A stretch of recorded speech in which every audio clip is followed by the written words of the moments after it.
Now in the ninth inning, with the Cubs trailing the Giants 2-1, Fanzone, Mundy, and Cardinal.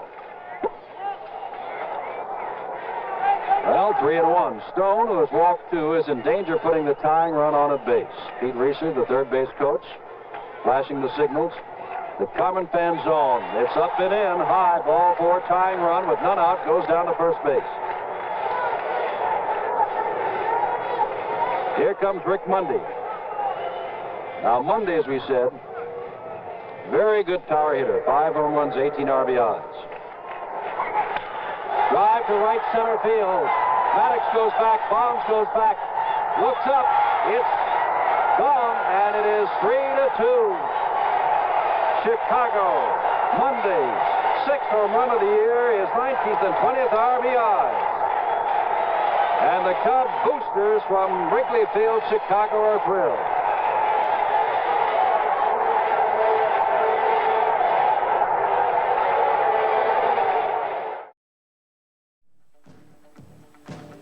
The Expos greeted spring training in 1981 as the clear-cut favorites in the National League East. Cool Hand Dick welcomed a battle-hardened collection of athletes who now knew what it took to win. Speed was still a key for this team, but rookie Tim Raines was now the catalyst, the key to the sprint. As the season opened, Raines and the Dodgers rookie Fernando Valenzuela blew out of the starting blocks, earning as much of baseball conversation as the possibility of an impending strike.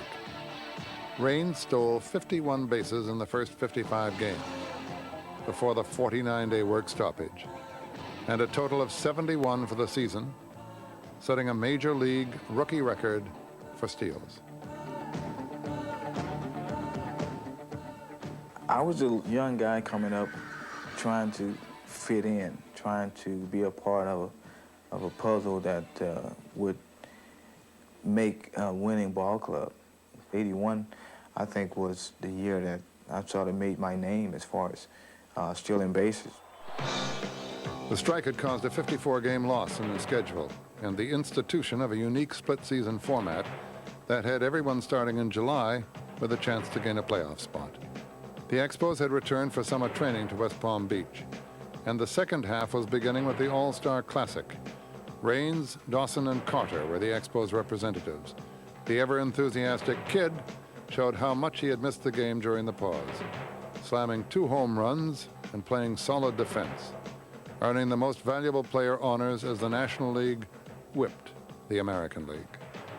It was my first starting assignment, and I was very proud of that. And I was really keyed up. I was fired up to get back to playing ball again, because it had been 6 weeks. And for the ultimate to happen, to hit 2 home runs in an All-Star game and be named MVP, it was like a dream come true.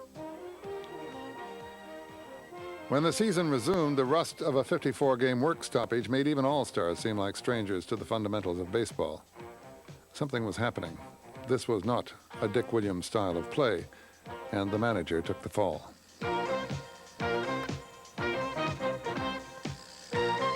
The last couple of years that Dick Williams was in Montreal, I felt that he had slipped as a manager. I didn't think that his heart was in it. I don't think I'd do anything different. I'm proud of what happened in Montreal while I was there. We think we turned the franchise around. I know we did. It happened at 10 o'clock this morning. John McHale called me at 9:45. I went down to his suite, and he said, we're going to make a change. Why? I don't know. I've heard a bunch of different versions, but John, I guess, evidently, I'll have to wait until I see what everything is said. All I know is he said we weren't winning like he thought we were capable of winning, and, of course, nobody is in our division. We're only a game and a half out. But if this is the thing that'll help gel a ball club, I'm all for it. I think the city of Montreal is outstanding. I think the Expos are all outstanding. The people are outstanding. They deserve a winner, and I just wish them nothing but success. You're not bitter? No, I'm disappointed, but I'm not bitter. Heavens no. The people gave me a chance for 5 years. We did turn a ball club around. It lost 107 ball games in '76. But no, in no way. John McHale is a perfect gentleman. It's just one of those things. I can't explain it, but if this is what they've decided to do, it's their prerogative. Have you had time to even be depressed yet? I don't think I ever will be. This is part of the game. This happens. I'm disappointed, yes, but depressed, no. It's unfortunate, and if this is a spark that'll turn that ball club around, I'm all for it.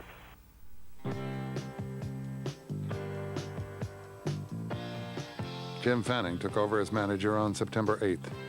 The Expos righted themselves and were leading the second half standings by a half a game in the unique split-season format. Rogers and Dawson combined for a big win at Shea.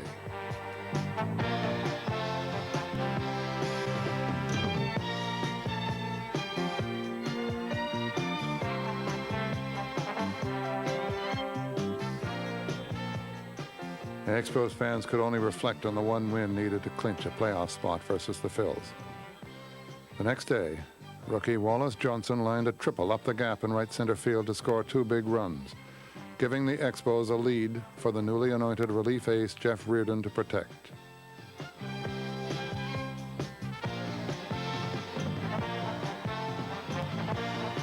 With his final out, the Expos were at long last headed for a postseason party. I'll tell you, it was really exciting. It's been a long time since we've been waiting for this, baby. 3 years, now 3's the charm, so we're gonna go. The magic of the 1981 season would begin on opening day. The lineup included players who would take their place among franchise greats. The legendary infield of Steve Garvey, Davy Lopes, Bill Russell, and Ron Cey. In the outfield, Dusty Baker was beginning his 6th season as a Dodger. Compton High School graduate Ken Landreau was beginning his 1st season with the team, and Pedro Guerrero was getting his first opening day start. Also getting their first opening day starts was the battery of Mike Scioscia and a rookie who would ignite the fan base named Fernando Valenzuela. He pitched a complete game shutout that day, the first of 8 consecutive complete game victories that also included 5 shutouts. It was remarkable. By the end of May, the team was an impressive 18 games over 500. The hot start to the season would be key, because a 50-game work stoppage due to a strike by the Players' Union would force Major League Baseball to create a postseason format unlike any in its history.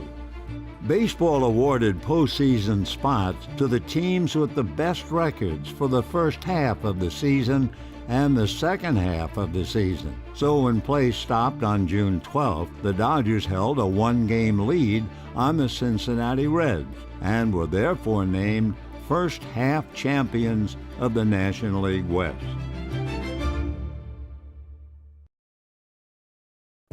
National League East, a hot ticket north of the border.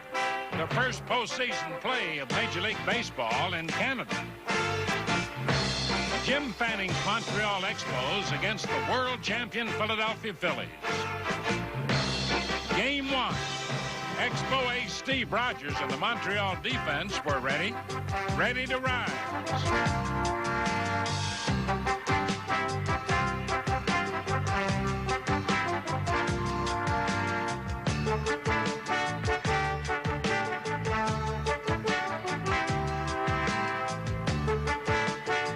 Pitching and defense were an Expo must, because 3-time Cy Young Award winner Steve Carlton was on the mound for Philadelphia.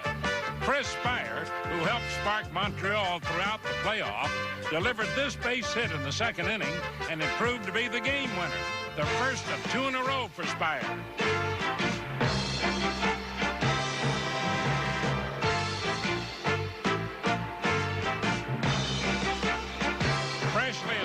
Relief ace Jeff Reardon got the first of 2 straight saves with a last-second helping hand from Terry Francona. A 3-1 victory for the Expos in Game 1. In Game 2, as broadcasters called the play-by-play in 2 languages, young Bill Gullickson translated a strong pitching effort into Montreal's 2nd straight 3-1 victory, his first ever against the Phillies. Gary Carter Monsieur L'Octobre in Montreal provided the necessary power with a 2-run shot, putting the Expos 2 games up, only 1 game shy of their first division title.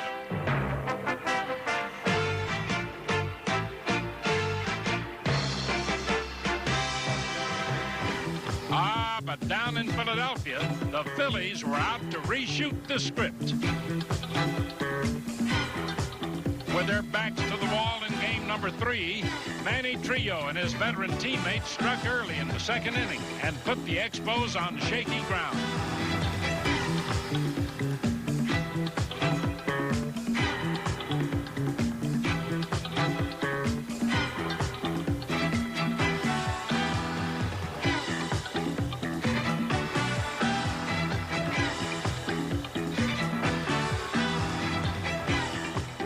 Montreal was zonked 6-2, done in by 4 errors, and this outstanding effort at third by Mike Schmidt.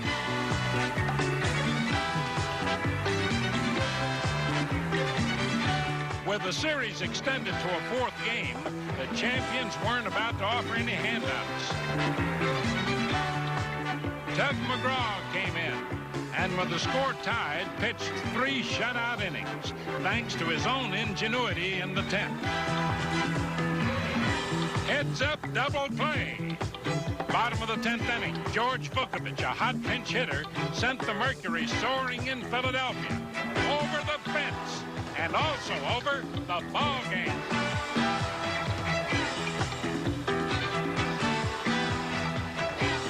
The Phillies had come back to tie the series, so Game 5 would decide the division title. Once again, Steve Carlton and Steve Rogers. Even Steven, until Mr. Rogers drove in 2 runs.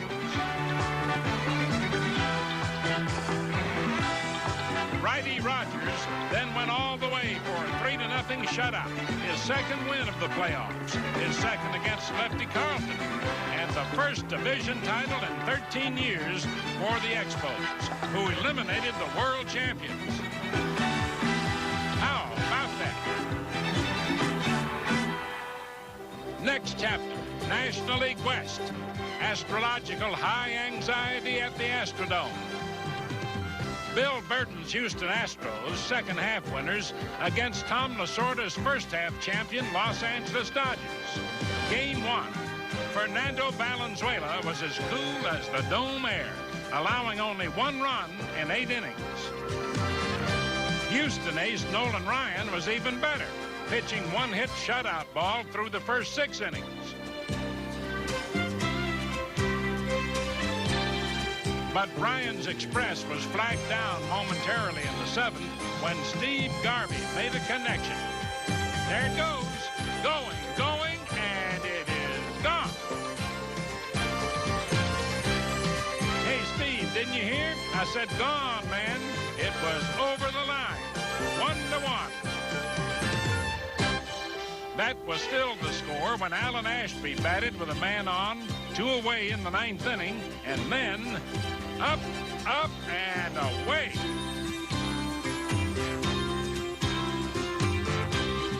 A happy ending for the home dome on a game winner by Alan Ashby, Houston's hottest bat in the final month.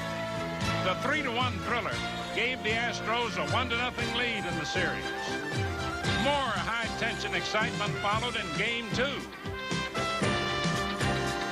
Joe Niekro pitched 8 innings of shutout ball, and 2 relievers added 3 more scoreless innings. But the Astros couldn't score either, forcing their 5th extra inning playoff game in 2 years. Then Denny Walling, batting in the 11th, ended it with a base hit for a 1-0 Houston victory.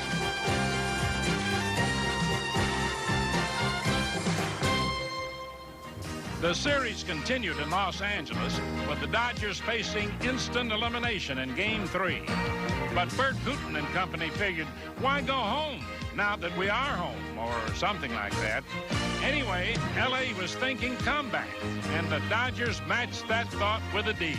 Indeed.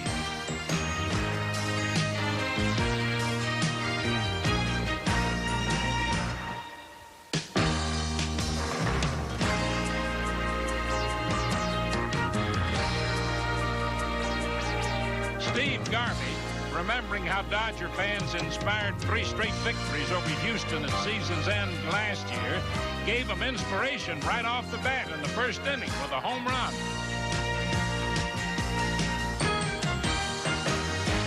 The Dodgers never lost the lead in that one, winning 6-1. And suddenly, Dodger blue was burning brightly in that Southern California sun. Game 4. Pedro Guerrero got his pitch in the 5th inning. Deep to left, and it's going, it's gone. Once again, Los Angeles had the lead. And Fernando Valenzuela protected that lead, allowing only 4 hits on 3 days' rest. The Valenzuela kid went all the way to gain a tight 2-1 decision. The Dodgers' 13th win in 15 games against Houston on home turf. More important, the series was now tied at 2 apiece. Love and bedlam in Tinseltown. Who said this wasn't a kid's game? Game 5. Jerry Royce, who pitched 9 shutout innings in Houston, was out to do it again against Nolan Ryan. Ryan staggered in the 6th, but Royce kept rolling on and rolling out the zeros. The game-ending strikeout got past the catcher, but the Astros didn't catch on in time. 4-0 Dodgers, the first time a team had come back from a 2-game deficit to win. And who said you can't go home again? Certainly not the boys of Dodger Blue.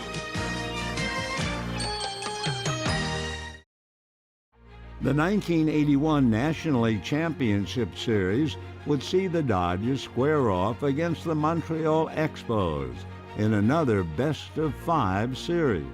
After splitting the first 2 games in L.A., the Dodgers would face 2 consecutive elimination games north of the border.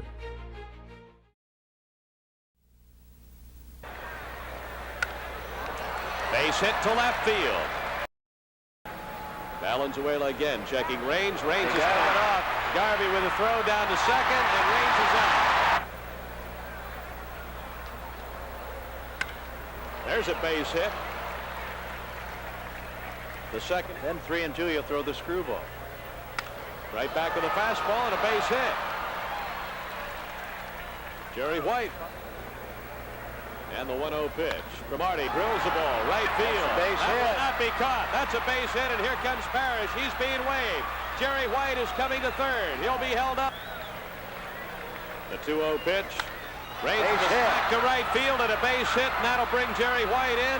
Here comes Cromartie. The play at the plate. Cromartie slides, and he's out of the plate. Now, getting ready for the World Series. What must do? I think he'll swing away. He does. Right again. Oh. Good play by Spire. Crow knocked the ball down. Ray Burris' last win was on the 1st of October. Flied to center field to end the 2nd. Could be 2. Scott with the ball. Sure. 1 there. And that's all. A couple of times, he had Range going back to first base as he delivered to the plate. Carter with the ball, pass save, down the left field line. Now here comes Dawson on to third base. The throw is going to be to second base to hold Carter at first. The throw gets by the second baseman, Dave Lopes, and here comes Dawson to score. The 1-strike pitch. Parrish gets 1 there. Scott gets the double play. He's talking to her man, isn't he? Base hit for Garvey.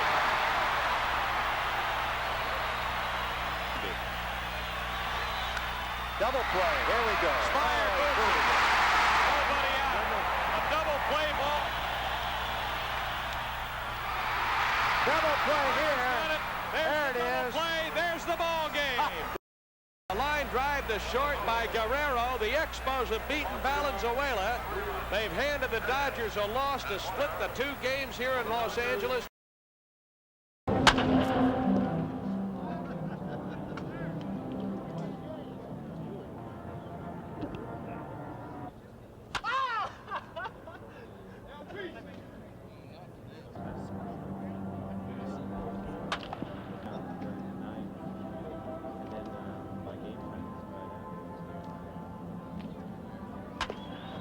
ball in Quebec City, I believe, but the first time that you encountered weather like this, what was it like?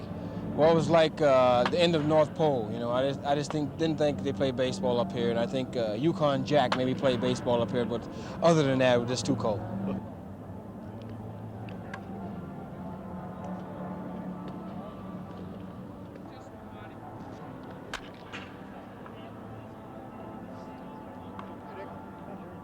I don't think anybody really gets used to playing in weather like this, but there's no reason to rationalize if we should happen to lose, and I know they won't be rationalizing if they should happen to lose to us. So we just go out there, play against the elements, and the better team will win. He got that hit in the 8th inning Tuesday night, a home run off Jeff Reardon.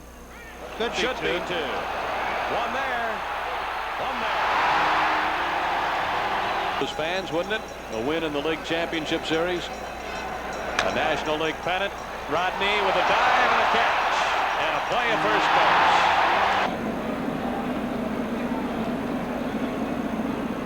The 1-1.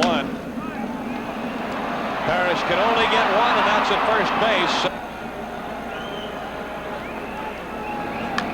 There's the ball. Second base with it. They got get two.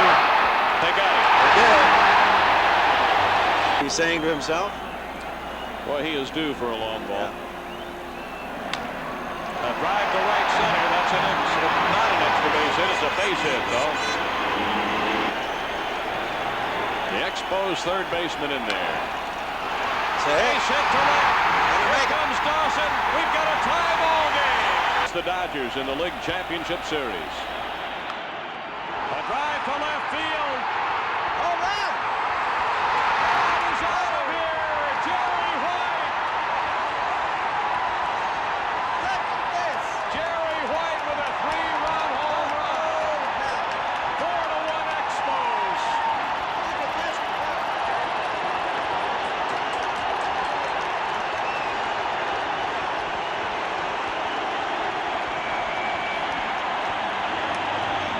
Jerry White tees off. Look at him. He knew that it had a chance. Baker way back. The left fielder didn't have a chance. And there it is, a home run for Jerry White. 4-1 Expos in the 6th inning. Now Rogers has the sign. Parrish with a short hop at third, gets one there, and the out at first double there.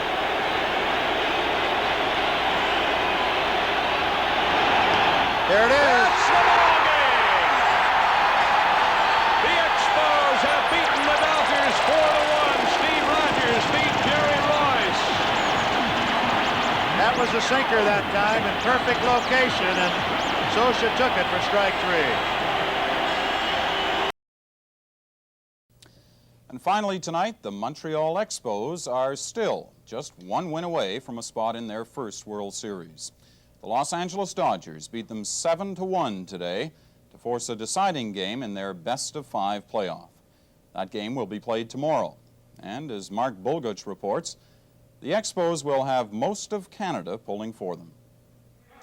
They're the Montreal Expos from April until September, but when they're winning in October, they become Canada's Expos. And much is made of that Canadian connection. These are the first playoff games ever in Canada, and greater glory, we could soon be involved in our first World Series. Cause for singing.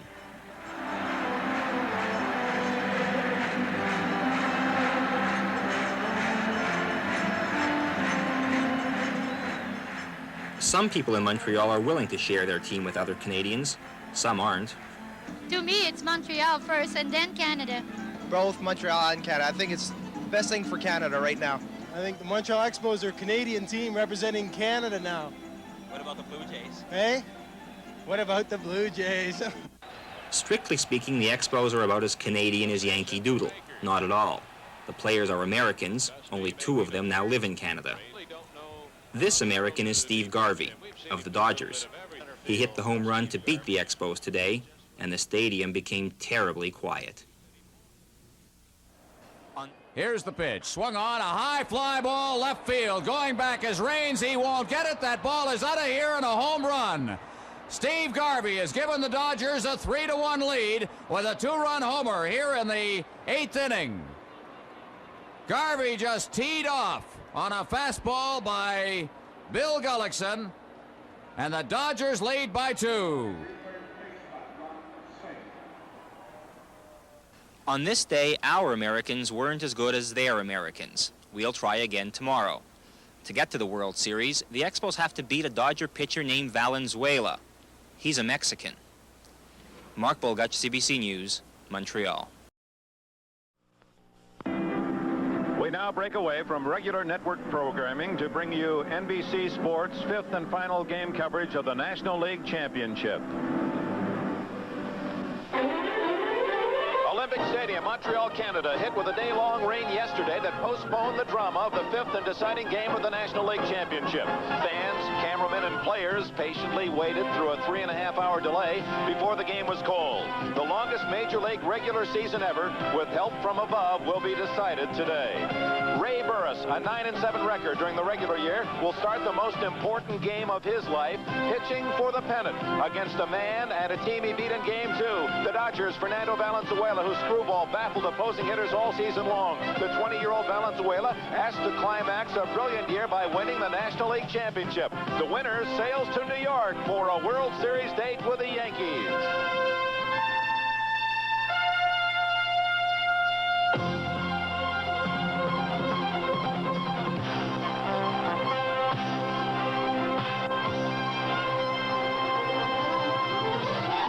NBC Sports presents the National League Championship Series.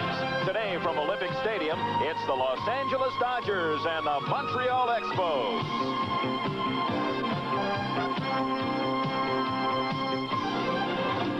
The National League Championship Series is brought to you by Ford and your Ford dealer, who invite you to test drive the 1982 Ford cars and trucks. By the Miller Brewing Company, brewers of Miller High Life. If you've got the time, we've got the beer. By GE. At GE, we bring good things to life.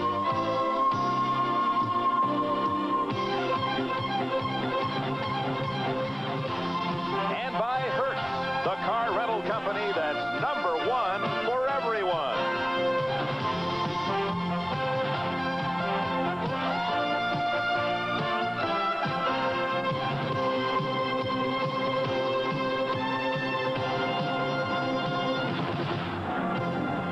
Olympic Stadium, Montreal, the scene for the final game of the 1981 National League season. The Dodgers and the Expos fighting for a chance to go to the World Series. It's gray and cold and drizzly in Montreal. Temperature around 45 degrees. Hello, everyone. Dick Enberg along with Tom Seaver. It's been our pleasure to call all of the National League playoff series, and we hope you've enjoyed them on NBC, and hopefully we'll get in the 5th and decider today. Now, the 24 hours after the rain delay yesterday, let's go to the pitching, and how does it affect, and who does it affect most? Obviously, the two pitchers get an extra day's rest, which they both can use. They'll both be pitching on the 5th day now, but I think if it affects one pitcher more than the other, it's going to affect as a benefit to Fernando Valenzuela. That may be negated, though, Dick, by the fact that this is going to be the coldest day, temperature-wise, that we will have had in this league championship series. Of course, we're interrupting some of the soap opera schedule, usually seen on Mondays on NBC, Days of Our Lives. Well, you talk about the days of our lives. Ray Burris, that man, Fernando Valenzuela, the most important games of their careers, one a rookie and Burris a seasoned veteran. They go at it today, pitching for the pennant. And we'll have the starting lineups from Montreal right after we pause for this word.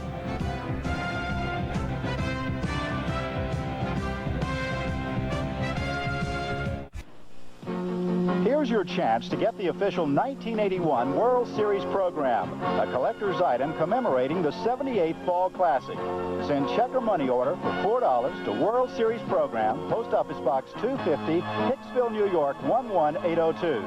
Please make checks payable to World Series program. New York residents must add appropriate sales tax. That's World Series program, Box 250, Hicksville, New York. Allow 8 weeks for delivery. The preceding message was furnished by Major League Baseball. Ready for Game 5, the decider for the 1981 pennant. Rain delay yesterday, and each player spent the time in his own special way, cards or reading or music. For Jay Johnstone of the Dodgers, he used that time for fun and impersonation. Leading off for the Los Angeles Dodgers. Playing second base, one of my favorite base stealers, Davy Lopes, little short guy with a mustache. Batting second, playing shortstop, we call him Lloyd, Herculoid, Billy Russell. Batting third, playing left field, Dr. Skull, man of my heart, gives me heartburn when he don't hit, keeps those pizzas coming, Dusty Baker. Hitting fourth, Mr. All-America, my favorite person, the boy next door, the girl you want your daughter to marry. What's his? Garvey, Steve Garvey. Hitting fifth, that little short penguin, the guy that runs with the funny run, Ron Say. Batting sixth, playing in right field, Mojo, one of my counterparts, Rick Monday. Batting seventh, a hammer on our ball club, Pedro Guerrero. Hits the ball hard all over.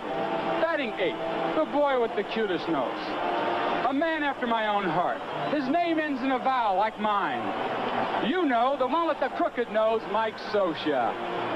And batting ninth, the guy that we tried to get a Pillsbury Doughboy commercial for, but he couldn't laugh in English, Fernando Valenzuela, our man. And there, and of course, managed by myself, Tom Lasorda. Thank you and all sports fans of America. Enjoy the game when it starts.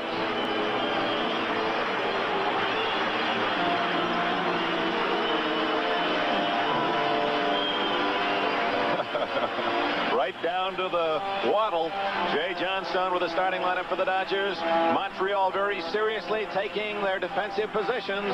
Ray Burris on the mound. Gary Carter behind the plate. The infield of Larry Parrish at third. Chris Spire, the shortstop. Rodney Scott at second. And Warren Cromartie at first base. Tim Raines in left. Andre Dawson, the center fielder. And Jerry White in right. That is not snow falling at Olympic Stadium, but the fans recognizing this is it for the pennant. Of course, they all hope they'll be entertaining the Yankees for World Series Day, dropping leaflets and paper, celebrating the mood of the day. And here's the starter, Ray Burris. He beat Valenzuela 3-0 in Game 2. He said then the biggest win of his life, and now he tries to repeat it today, Tom Seaver. Ray Burris, 6'5", 195, 200 pounds, Dick. It's just a super ball game out in Los Angeles. His numbers this year, probably the best earned run average. He said the best earned run average he has ever had in the big leagues. There's 9-7 lifetime. He's 72-83. There's his manager, Jim Fanning. The game that they've been looking for all day, and he's looking for the same kind of game out of Ray Burris that he got out in Los Angeles. He changed speeds very well, set up his pitches very well. He pitched a pitcher's game out in Los Angeles. He was just absolutely super. Now this is the game where you want a man to take the ball. I know this would be the kind of game you'd like to pitch, and you did work the final game of the playoff series against the Reds in '73. I guess you can empathize better than any of us how he must feel out there about to start the first pitch. You don't stay nervous long, do you? You take that nervousness up to game time. We talked about it last night during the rain delay, and one thing that happens, you're just glad you begin to start the physical activity because that burns off that excess energy that builds up prior to a game. Ready to go for the National League pennant. The Dodgers and the Expos. Danny Lopes leads it off. Ball one. And as we start play, high overhead, Olympic Stadium, it appears the sun is trying to burn its way through the overcast. Temperature in the mid-40s. Lopes 4 for 14 in the series. Ball two. Harry Wendelstedt behind the plate. Joe West at first. Paul Pryor at second. Harry Gregg at third.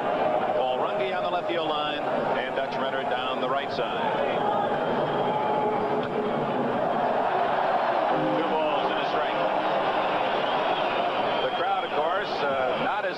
As it was yesterday when they expected over 40,000. Although many seats have been sold, this is a work day. Many folks who had traveled hundreds of miles to be here yesterday had to return home. So we would say in attendance around 25,000. 2 balls and a strike. Every pitch meaning so much. On the infield, no. It's Carter behind the plate. One away.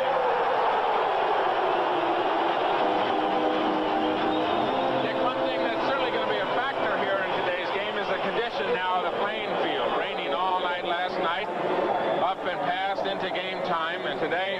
warning, Randy, causing the delay. The infield, the artificial surface will be very, very quick. It'll be very quick in the outfield. That ball that hits that artificial surface in the gap definitely will go all the way through to the wall. I think the advantage between the two teams, if you look at both of them, the outfield speed that the Expos have is much better than the Dodger outfield speed. And any ball in the gap definitely is going to be an extra base hit.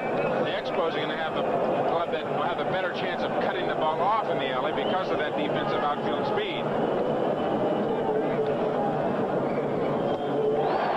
Burris changing speeds, and that was a key to his success against the Dodgers in the last appearance.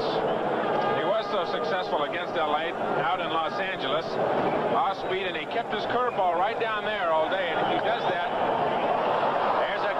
into the right field corner, and Russell has at least two. White, now he's going to go for three and makes it. So White seems somewhat casual in going after the ball in the corner, apparently protecting against the ball hitting that curved boards down there, and in the process Russell just kept right on it going. Russell taking a defensive swing, just putting the ball in play and contact. Now that's one of the most difficult areas of this ballpark to play. That corner of that outfield fence is curved, looks like a hockey rink, and you have to be very defensive in going after the ball, Dick. That's why normally it looked like it probably been a double, but White had to play defensively. There's a good shot at that part of that outfield fence is curved there. That's why Russell got a triple out of that. So Dusty Baker with a chance to give the Dodgers an early lead. A fly ball would do it. The infield shortens up. Their play would be at the plate. And a light rain begins to fall. So Parrish, and that won't do the job. 2 away.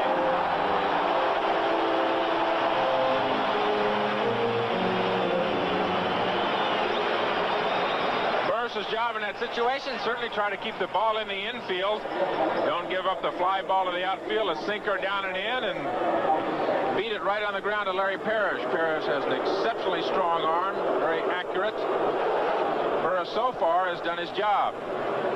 Brings up cleanup man Steve Garvey, and that'll take a base hit or some added help for the Dodgers to get a run. They can't do it on and out.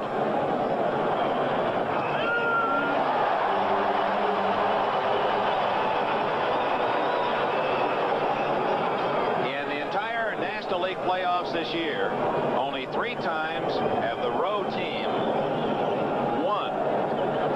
The Expos won at Philadelphia in Game 5, turned their right into the championship series. They won with Burris at Dodger Stadium, and then the Dodgers won here Saturday. Right back to Burris. Burris was fortunate. He was falling toward the first base foul line, and the ball came right to him. Burris set the pitch up perfectly. It's a slider down and away. In the previous pitch, he'd thrown in to Garvey, the fastball inside. Good pitching by Ray Burris. He pitches around a 1-out triple by Russell. No score Dodgers. Montreal coming up.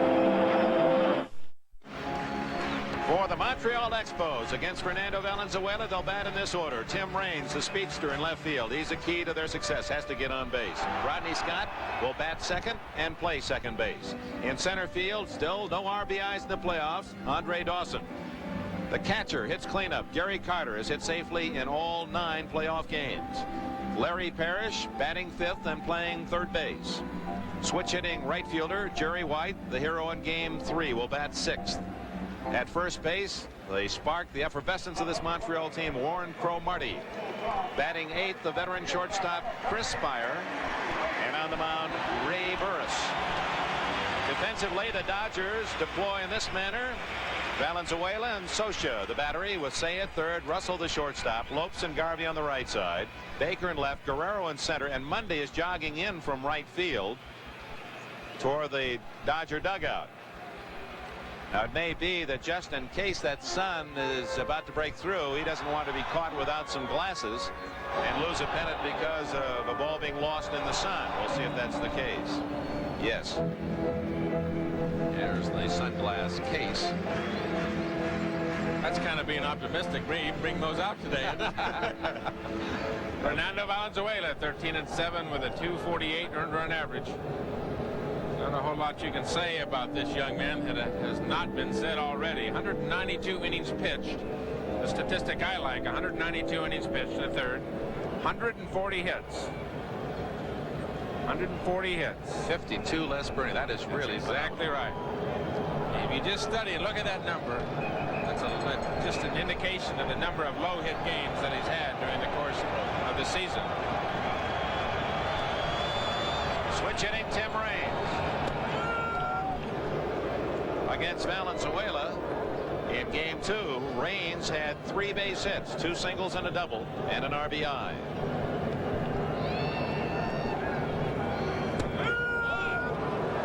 Check that the double came off relief, and as you saw the correct graphic, he was 2 for 3 against Valenzuela, and another hit off reliever Niedenfuhr.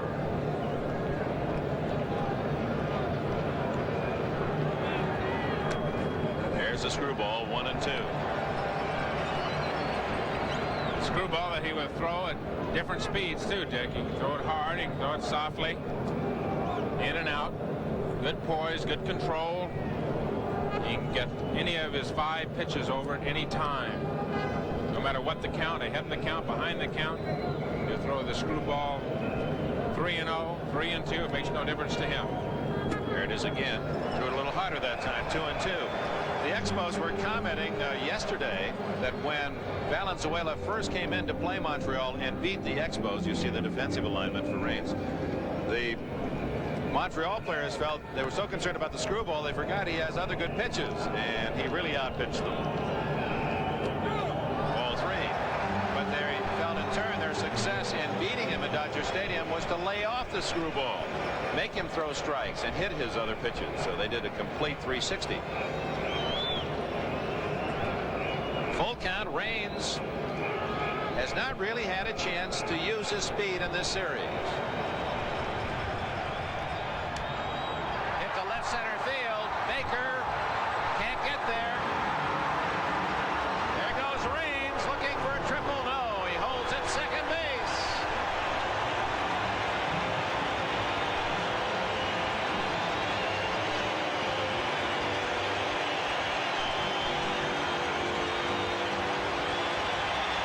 Valenzuela jumped right out ahead in the count. No balls and 2 strikes, and a very patient Tim Raines ran it to 3-2 and got a fastball. Got it up in the air, but the outfielder was switched around toward right field and hit it just right to get it between Guerrero and Baker. Good play by Baker to get the carom and hold it to a double. I think had there been an out, Timmy Raines might have tried for a triple, but nobody out in this situation, playing a little bit more conservatively.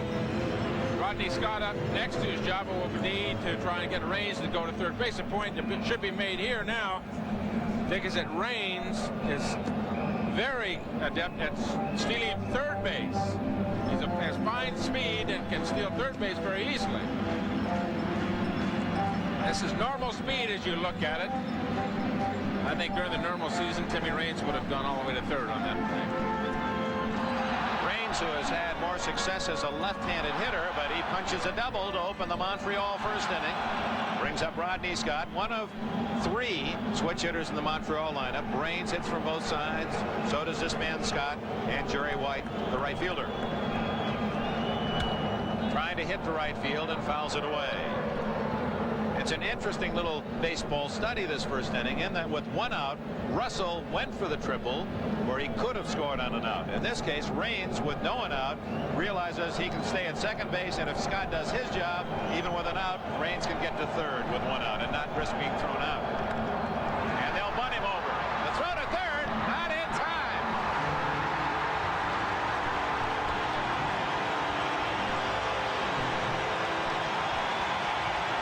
Here comes Lasorda. He doesn't agree with Eric Gregg.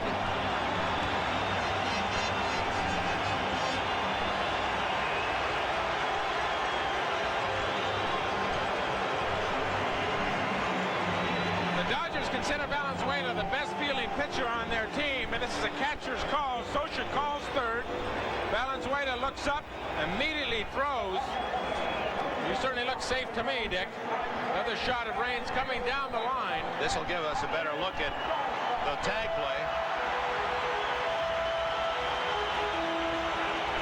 Oh, he's in there. He's safe. Good call. 3 terrific angles, gentlemen. Our NBC camera crew right on that play, and a very crucial one it was. Say argued. A light argument from Lasorda, but no argument on the replay.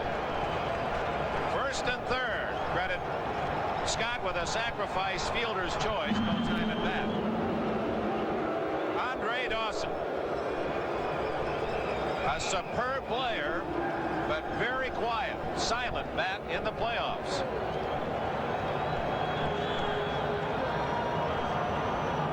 And he was going to sacrifice. And now they got Scott hung up in between first and second. And they don't get him. Oh my, the speed of the Expos.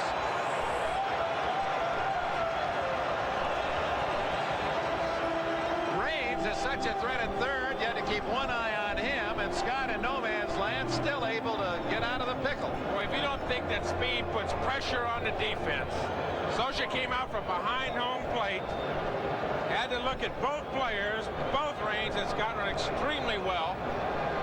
Scott got back close enough, he knew he could get in there and came in head first. Joe West making the call at first base, and the Dodgers in the first inning get someone throwing. Pablo Castillo begins loosening up in the bullpen for Los Angeles. This is it, and both managers said they will use all their players, with just one exception for Montreal, and that's Gullickson, who started on Saturday, but he even might be available. And Lasorda would, of course, like to save Jerry Royce in case they go to the series tomorrow night. Royce would be the starter. At least that's the speculation. First and third, no one out to Dawson. Double play ball, and the Dodgers turn it as the run scores. 1-0 Montreal.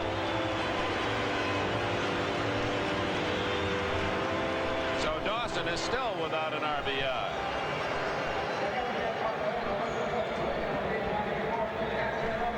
Amazing thing about this, Andre Dawson, the guy who was most potent in that lineup for the Expos, is in a situation with his speed to be able to pick up the double play and hits it right up the middle, makes an easy double play for Lopes to wrestle over to Garvey.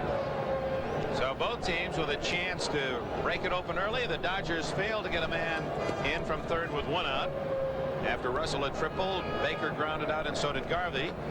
And the Expos get a double and an extra base runner on the sacrifice fielder's choice, but Dawson hits into a 4-6-3 double play. So 2 out, no one aboard, 1-0 Montreal, first inning. Gary Carter, the catcher. But again, it points out the importance of getting Reigns over to third base. Technically, it would have been third and 1 out. He still would have scored on that play. Carter hits it high in the air to center. Pedro Guerrero squeezes it for the final out. So Valenzuela, little trouble, but settles quickly. A run on a double, no one left, 1 inning complete. It's Montreal 1, Los Angeles 0.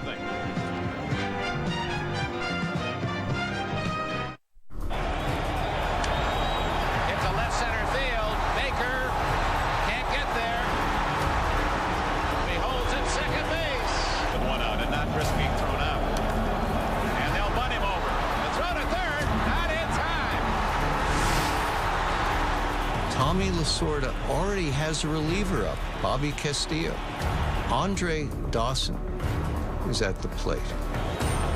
Andre didn't have a great late September or October, but he was still Andre Dawson. Because he threw 2 different screwballs. He threw a slow one and he threw a hard one. And I said, then he's not gonna throw the slow one, he's gonna throw the hard one off his fastball. And he threw me a cutter. And they jammed me. Double play ball, and the Dodgers turn it as the run scores. I hit the ball, and it turned out to be a double play. The run scored, but, you know, with 2 outs, we only got 1 run. 8 o'clock Thursday night, another Bob Hope special. No, you want to be along. celebrating the opening of the Gerald Ford Museum in Grand Rapids, Michigan. Bob Hope's All-Star Celebration here on NBC Thursday night. Ron Say, Rick Monday, and Pete Guerrero to face Ray Burris in the second inning. Burris now pitching with a 1-0 lead. Say with 5 hits in 15 at-bats for the entire series as he came off a month recuperative period for that broken wrist. Certainly played as if he's been in the lineup all along.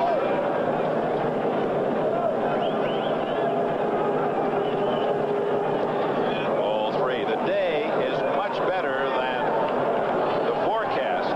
Chad is all concerned. Rain, snow flurries, and they said that there might be winds up to 35 miles an hour. So we're fortunate the day has turned much better than that. Of course, it's not raining at the moment. Full count on Say.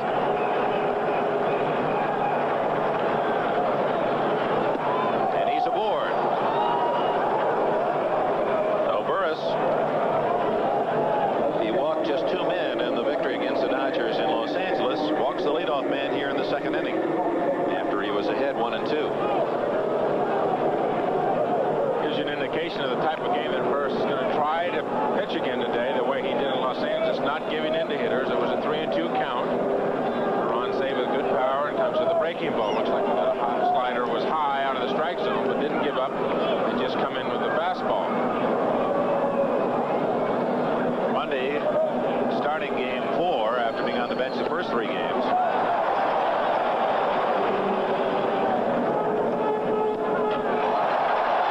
Again, took a little off the breaking ball, 0-2.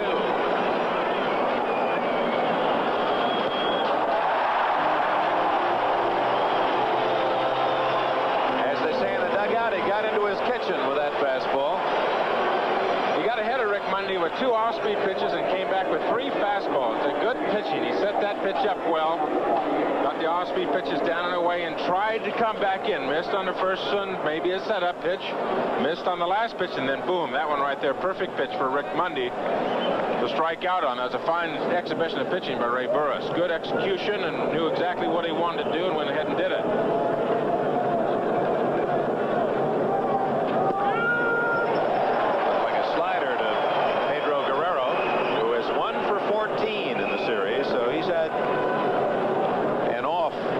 Against the Expos. The one hit was a home run.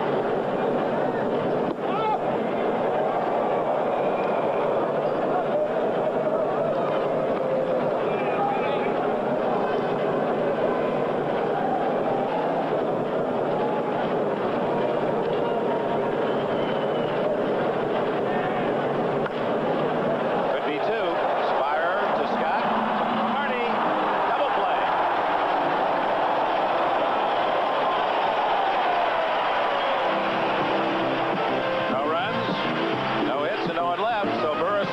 Walking the leadoff man shows some fancy pitching, and after 1.5, the Expos lead the Dodgers 1-0. Double play that ended the Dodgers' second. The Expos, who turned 88 double plays during the regular season, got a textbook double play here. Spire, perfect 2-hopper over to Scott.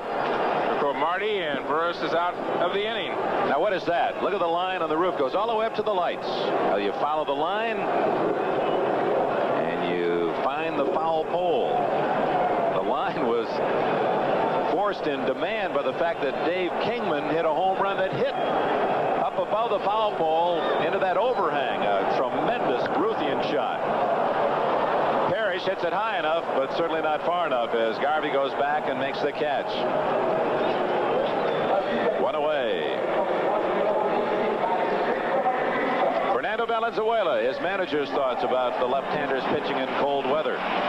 Well, he's pitching a couple of pretty tough days in Montreal early in the year and also in Chicago. So I don't think that it's going to hurt him, the weather. I pitched here for 9 years, and I know what it's like. And if you stay loose, you can pitch in Fairbanks, Alaska on December the 4th. You have to keep your muscles loose. It's only when you tighten up that the weather really affects you. bet if we had time to continue that conversation, he probably pitched in Fairbanks, Alaska. He's pitching somewhere all season or on. You pitched in Fairbanks, not in December. Jerry White falls behind the count 0-2.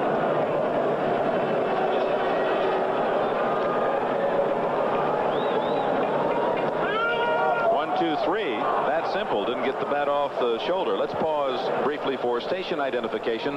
This is the NBC television network. WPTV, Channel 5, West Palm Beach. From Marty, an easy two-hopper to Lopes. And Valenzuela works an easy 1-2-3 second inning. We've completed 2 at Olympic Stadium in Montreal, Canada. The winner can hang the National League gonfalon and go on to the World Series. And it's the Expos ahead early, 1-0. Mike Scioscia. The pitcher Valenzuela and the leadoff man Lopes to face Ray Burris. Top of the third. 1-0. Montreal leads here at Olympic Stadium. To Kenberg with Tom Seaver. World Series scheduled to start tomorrow night in New York. The first 2 games will be hosted by the Yankees. The next 3 by the National League winner. Foul hit hard by Scioscia.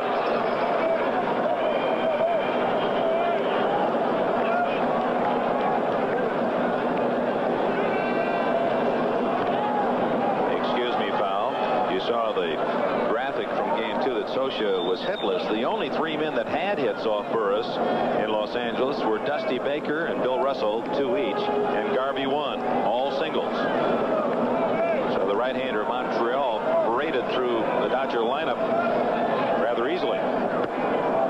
1-2. Now, as you pointed out, have us all looking at this game more closely, Tom Seaver. There's a fastball out of the strike zone. Got to figure now he's used that to set up this one. Well, he can come back with 2 pitches. He can set up 1 pitch to set up the same kind of pitch. Came back with a breaking ball, pulled into foul territory, and it'll be a souvenir. You can use certain things, use 1 pitch to set up the same kind of pitch or change speeds on the next pitch. It's that every pitch that you throw up there does not have to be a strike, obviously. Bert Hooton gave us a good example of that in the 2 games that we've watched him pitch here in this championship series. Burris certainly pitching a fine game-changing speeds out in Los Angeles. Pitching, the difference between pitching and throwing. There's a purpose for every pitch that he throws up there. That's fouled back. And again, if you have control of your pitches, you can do that sort of thing. And it goes back to laying the foundation of the art of pitching, and that is you must have control, and you don't have to be a big man or a large youngster to do that. You can learn how to find the spots. Now, the basic foundation never changes. That's exactly right. You get that foundation throwing strikes and throwing low strikes, getting that control. That's the big point. High in the air to right, hit pretty well, but Jerry White has room in front of the 375 sign. 1 away. Manager Jim Fanning of the Montreal Expos. His thoughts on his pitcher today. Well, Burris, when he beat the Dodgers in Los Angeles, allowed about 3 or 4 well-hit balls, and the rest were pop-ups, easy ground balls, and I think he has to pitch the same kind of game, off-speed pitches, low-breaking balls, spot the fastball, and he ought to have that all well prepared in his own mind. Question around Montreal whether Jim Fanning will be back as manager next year. I look at it as the Dallas Green syndrome.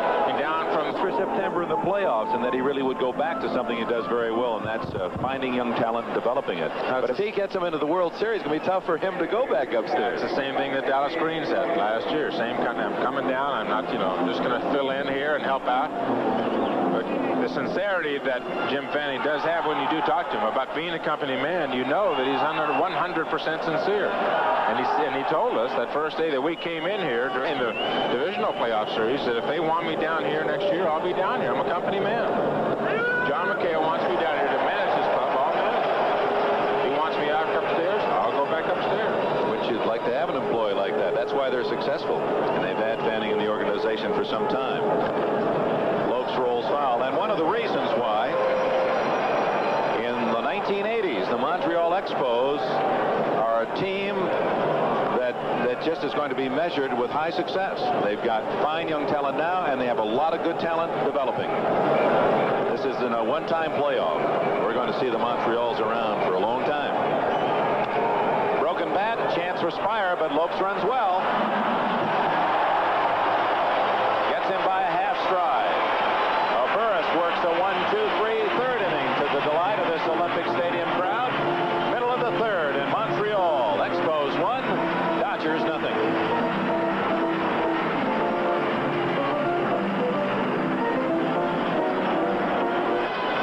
Montreal up last of the third inning. Spire, Burris, and Raines against Valenzuela. Hard hit ball. Russell with quick hands and throws him out. That ball was eating him up. Next Sunday, we invite you to start things with NFL 81. Brian Gumbel, highlight scores, late-breaking news. Outstanding piece of journalistic work yesterday on the story that broke out of the Oakland Raider camp. And then an NFL doubleheader, a big doubleheader day for NBC. Denver, Buffalo, New England, Washington, Baltimore, and Cleveland, Cincinnati, New Orleans. Merlin Olsen and I will be down at Texas Stadium for the Dolphins and the Cowboys. Seattle Jets, Kansas City, Oakland, San Diego, Chicago. Boy, that's a great lineup of games. Ray Burris loops one to Garvey.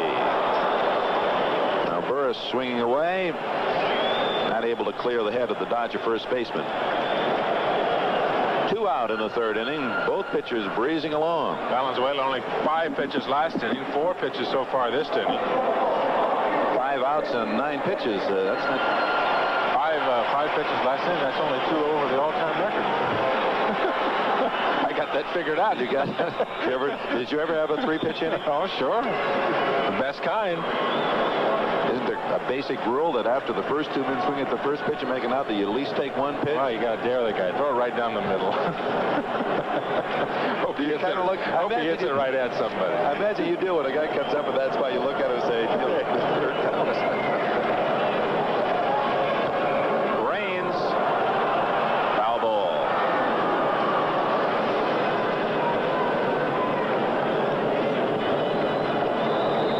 Well, if you're playing the weather, Raines, I guess, should score first. It's been dominating our lives the last couple of days. But on the other side, it is Monday, and the Dodgers have him in right field. You promised me you weren't going to say that. I've never promised you anything. 1-2.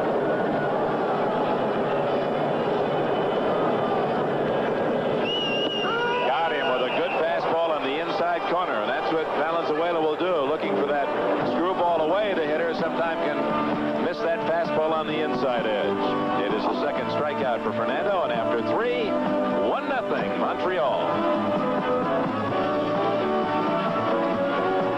The lines and 375 in the alleys, but as we've mentioned before, although those dimensions don't seem to create a large environment, the ballpark is bigger than those numbers. The ball does not carry as well here as in other parts. Burris starts off Russell, who tripled his first time up with a slow curveball.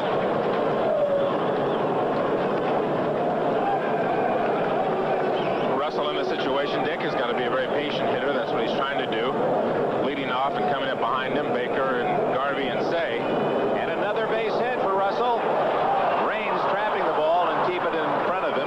So Russell, who had 2 singles and 3 at-bats against Burris, the first game is 2 for 2 today. You got a hanging curveball up in the strike zone, and Tommy hawked it out there to left field. Timmy Raines almost had a shot at it.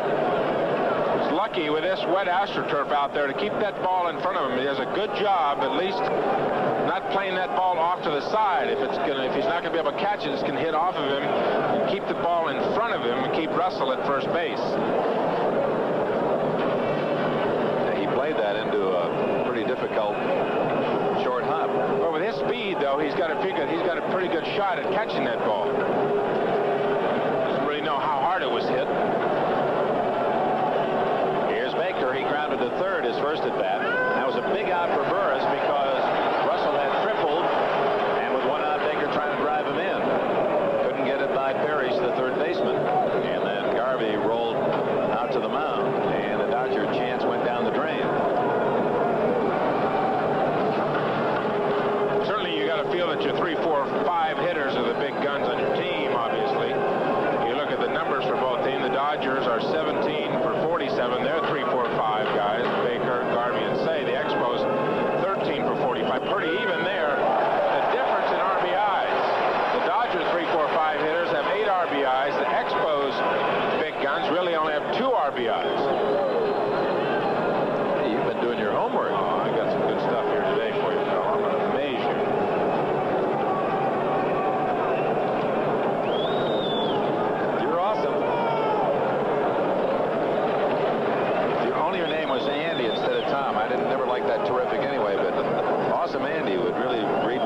Baker's hands come forward. Baker kind of committing to the pitch. It had been a strike. His hands would not have been in good position to hit that ball. Carry the hands forward. And Carter, meanwhile, made a good shot, a good play, and getting in front of the ball.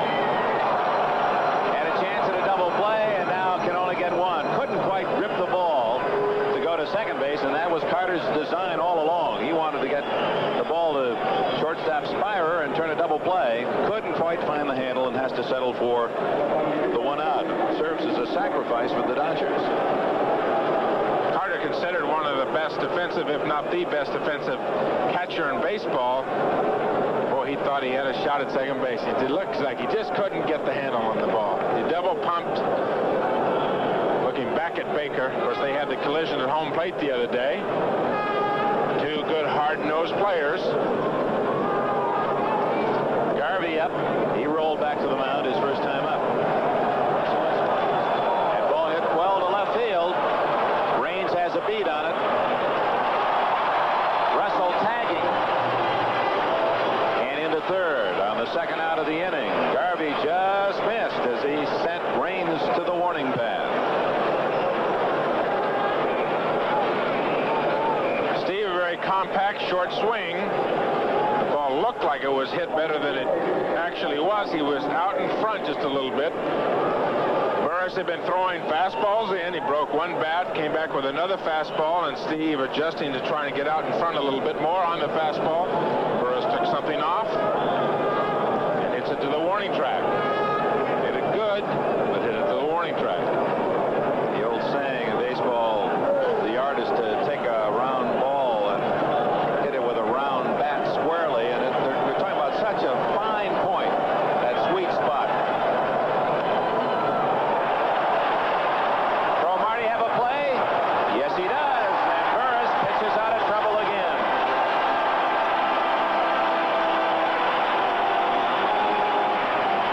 No runs, one hit. The Dodgers leave another man at third. We go to the home half of the fourth inning. Expos 1, Dodgers nothing. Saturday on NBC Sports World, Johnny Bumpus. It's good to be here in Montreal. Johnny Bumpus saw him in the Olympic trials, an outstanding talent. He'll be fighting Willie Rodriguez for the USBA Junior Welterweight Championship. A week from Saturday, October 31st, you'll also see athletes test their skills of tricky winds of the Sierra Nevadas, the National Hang Gliding Championships. NBC Sports World. Would not pay me enough money to do a hang glide. 1 ball, 1 strike. Rodney Scott to be followed by Andre Dawson and Gary Carter. Valenzuela's allowed only 1 hit. First man he faced Tim Raines, and Raines doubled and scored the game's only run.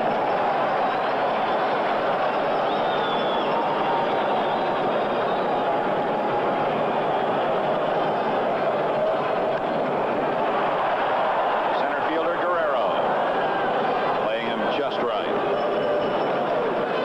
1 out in the fourth inning. Winner goes to the World Series tomorrow. Both managers commented on what they'd like to be doing tonight.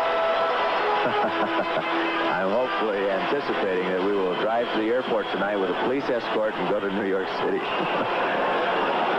That plane of ours, the KO-2, will be taken off immediately following the ball game. And all I can do is just hope and pray that it heads for the Big Apple. Andre Dawson grounded into a double play, and on that ground ball, the game's only run scored in the first inning.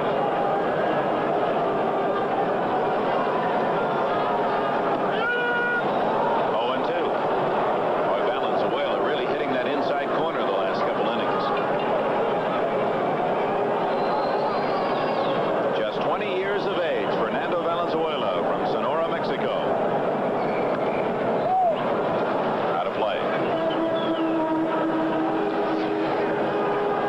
These Expos, who have a lot of right-handed hitting power, Dick, in their lineup against left-handers during the regular season. They won 11, lost 12. And they get in this postseason play, and they've only beaten 4 left-handers in a row.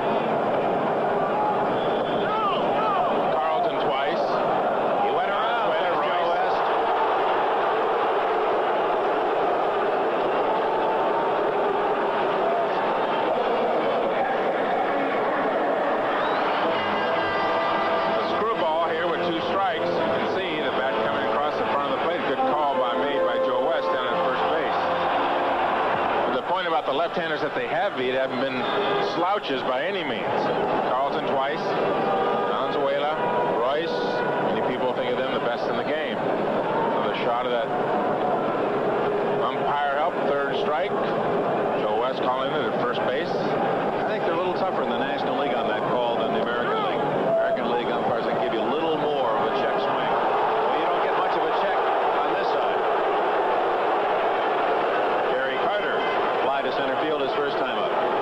You can see that bat hit come out in front of the plate. The umpire's going to call it. See, now he went all the way to look at Gary Carter's face. He turned away, didn't want to look at the umpire.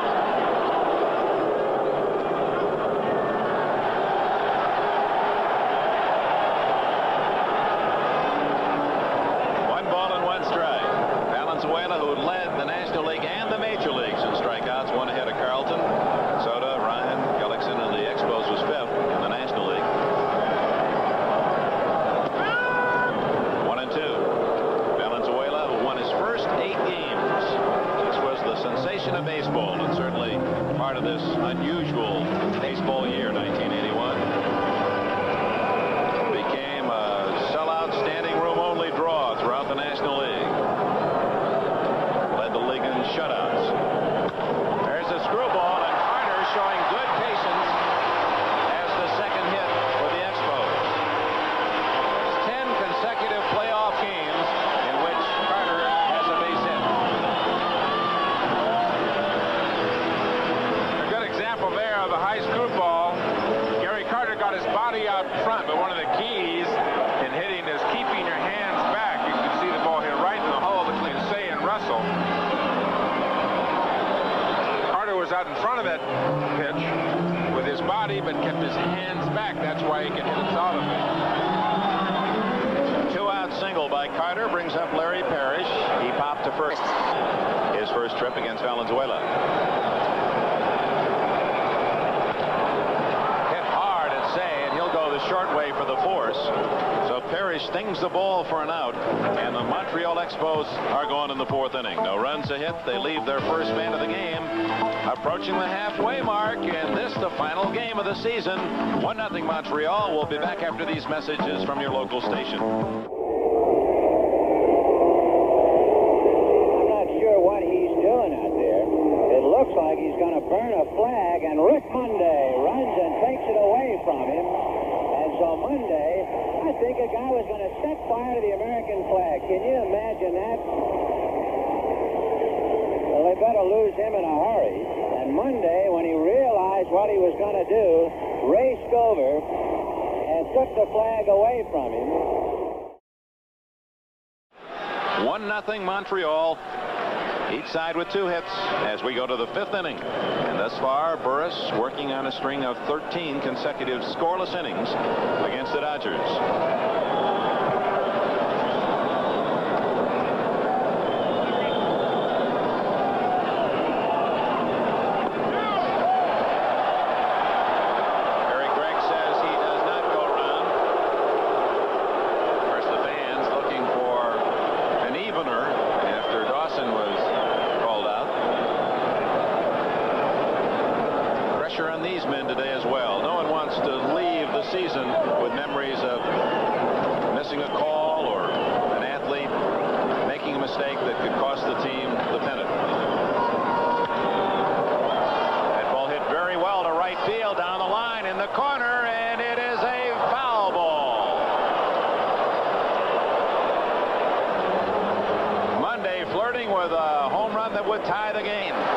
He struck out last time on almost the identical pitch, fastball up and in, and he's playing traffic cop right now. He wants that ball on the left side of that screen. Carlton Fisk syndrome.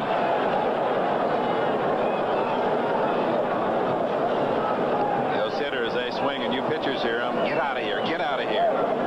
What are you saying? I can't tell you.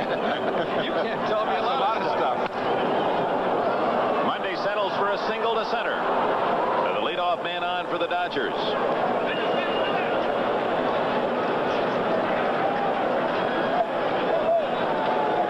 Now Raines with 2 hits, or with a hit and a run, and now Monday with a hit. after the fastball that was just foul for a home run. Burris came back with a breaking ball. The infield was over playing Monday to pull. The ball not hit well, but seeing eyes right through the middle of the infield. Guerrero hit into a double play his last trip.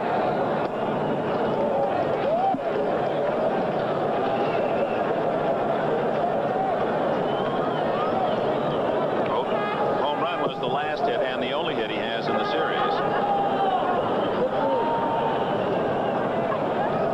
There goes the runner, and it's fouled away as skipper Tom Lasorda of the Dodgers plays a little hit and run here in the 5th inning. Fouled away.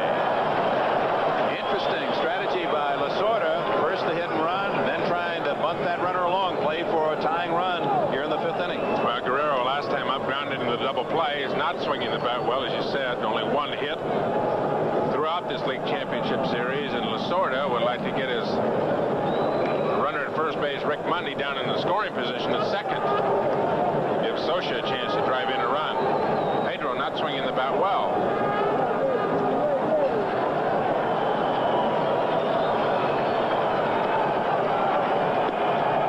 And the count now 3-2. Well, this is decision-making time. 3-2, runner at first, no outs. What do you throw? Burris not normally a strikeout pitcher. Mundy's got decent speed. They've already tried the hit and run. They've already tried the bunt. Figures he's going. And Burris just a little token toss. This is a situation where a pitcher has to have the confidence in that breaking ball if he really wants to throw it. If you don't throw it, if you do throw for a ball, then you really dig yourself a hole. Throw a fastball, you give in to the hitter. He goes, and it's a base hit to right center field. Monday will make it to third easily on a long single by Guerrero. Looked as if he got a fastball. So the Dodgers first and third and no one out in the 5th inning. 3-2 the count. It just swings everything. Percentages swing in favor of the hitter, and it was looked like a high sinker, Dick. Trying to get the ball probably down and in. Wanted the double play. Certainly didn't want to walk Guerrero. And Pete just fought it off and hit it up in that right center field alley. Left-handed hitter Scioscia is fanning, checking his lineup card.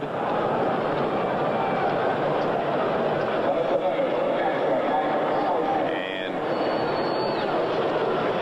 checking the sky, still gray overhead.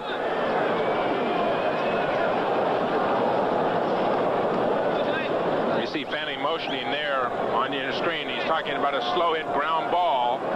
If you can't get the double play to Larry Parrish, go ahead and go home. Cut the run off. Scioscia hit a long fly ball to right his last time up. Shot to second base for the out. Oh, my. Scioscia hit a bullet, but right at Rodney Scott.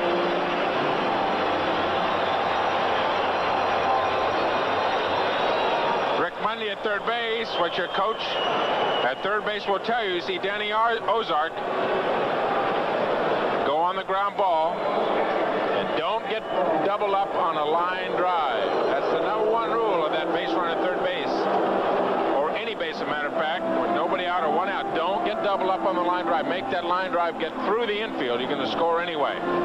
Same for the fly ball. You don't need to get too big a lead, because if the ball's hit in the air and isn't caught, you're going to score anyway, and you want to be sure to be ready to tag up and be flying in to carry that run on a sacrifice fly. Valenzuela again is a very good hitter for a pitcher, trying to help his own cause. And on to second goes Guerrero as Carter goes out and gets the ball, and Burris was covering home plate, the pitcher. So that takes away the double play. It was a situation you normally would think that Valenzuela would be bunting. Burris does the job for him. Wow, pitch, curveball down in the dirt. They know that Valenzuela can swing the bat well. Even starting the pitcher off with a breaking ball. Infield now will play in. Of course, there's a little risk in that as well because if Valenzuela gets a bat on the ball sharply, he can get 2 runs on a single now. And of course, the Expos also have to be alert for a possible squeeze play. 1-0 Expos. 1 out in the 5th inning.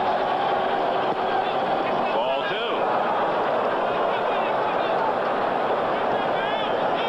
Monday at 3rd. The tying run, the go-ahead run, Guerrero at 2nd. Valenzuela at the plate. Hit .250 this year in the regular season. Had 2 game-winning hits. Now, this isn't an automatic out. You've got to pitch to Valenzuela. Hard to tell whether he was just taking a pitch and wanted to show the bunt or whether or not there might have been something on it. A safety squeeze. Ozark at 3rd. There's Monday checking with his coach on each pitch to see if it plays in the works. 2-1. A tense moment. That one slapped foul. So Burris is even on the count of 2 balls, 2 strikes.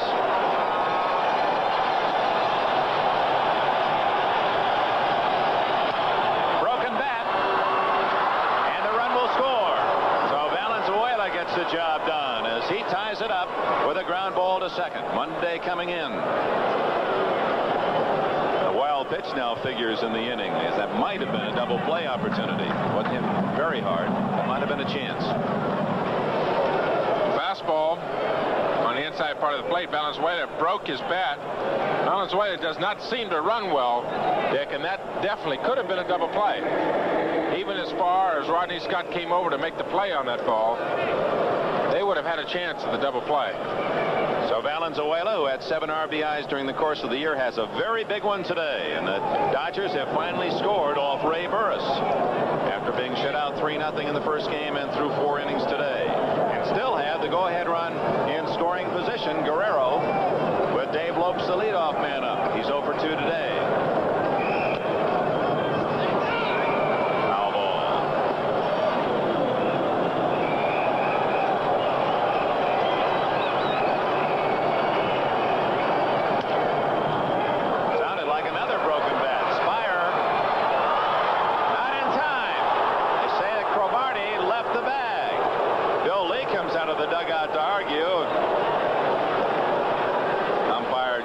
Looking at him as if to say, what are you doing? Get the ball out at the end of the bat, Dick. Burris took something off. Spire had to hustle his throw. Lopes runs extremely well. Good call. Just it. Let that toe go. He tried to do the toe dance with a bag and couldn't maintain contact. Just came off enough. There you can see clearly that he had to leave the bag.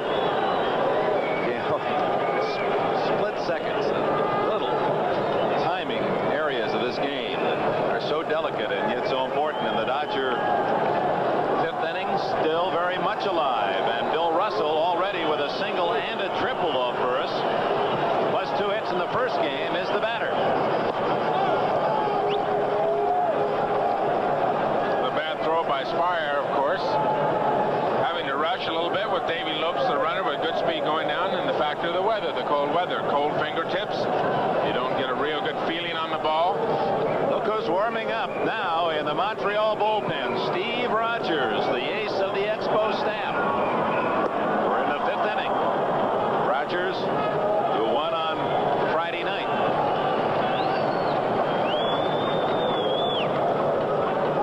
It was Rogers who beat Philadelphia 2 games, including the 5th and deciding game at Veterans Stadium to get the Expos into the championship series.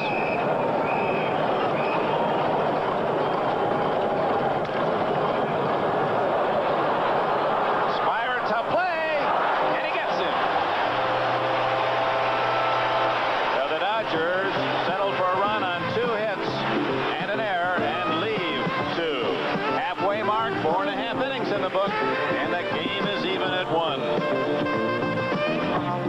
of the 5th inning, and here's the final out of the Dodger 5th. The Spire making a fine play, just nailing Russell by half stride to close out the inning as the Dodgers tied it. Singles by Monday and Guerrero, and the ground out by Valenzuela, and after the error by Spire, had a chance for more. In the last of the 5th inning, it'll be Jerry White, Warren Cromartie, and Chris Spire against Fernando Valenzuela.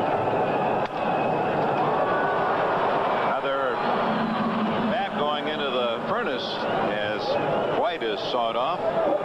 You'd have to think that when White came up the first time, taking 3 pitches, that he's looking for the pitcher's best pitch. He really puts himself in the hole. Valenzuela crossed him up with 3 fastballs inside, all taken, and he was looking for that screwball away. Warren Cromartie grounded to second his first time up. Had a key double against Valenzuela at Dodger Stadium.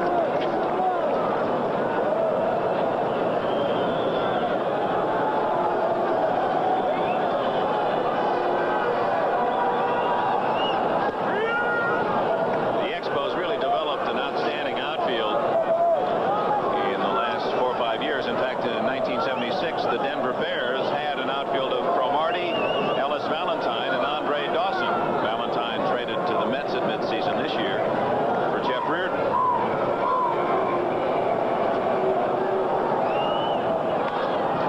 Out of play, and it's 1-2.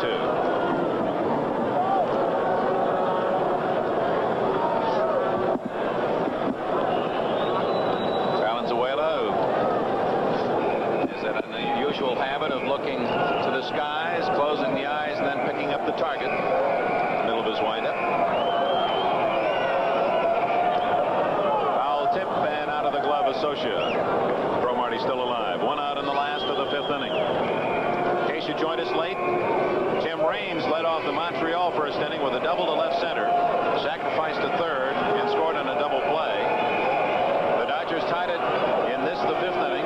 Singles by Monday and Guerrero, and Valenzuela's ground ball out. Cromartie waving at the breaking ball. 4 strikeouts for Valenzuela. Good example of the pitches that Valenzuela does have. Not only the outstanding curveball, good slider, good screwball, good control, good fastball, straight changeup. That's a slider down and away. And of course, Cromartie pulling off the pitch, really giving up the whole outside half of the plate. Seems like it's gotten colder, Dick, too. Temperature, though, is 46 degrees currently. The wind blowing around. One thing about this stadium, in the on-deck circle, Ray Burris with a full coat on. Olympic Stadium here enclosed, so some of that air and the breeze will have a tendency to stay out. Will not be as severe inside the stadium as it is outside. We pause briefly for station identification. This is the NBC Television Network. And this is South Florida 7, WCKT Miami.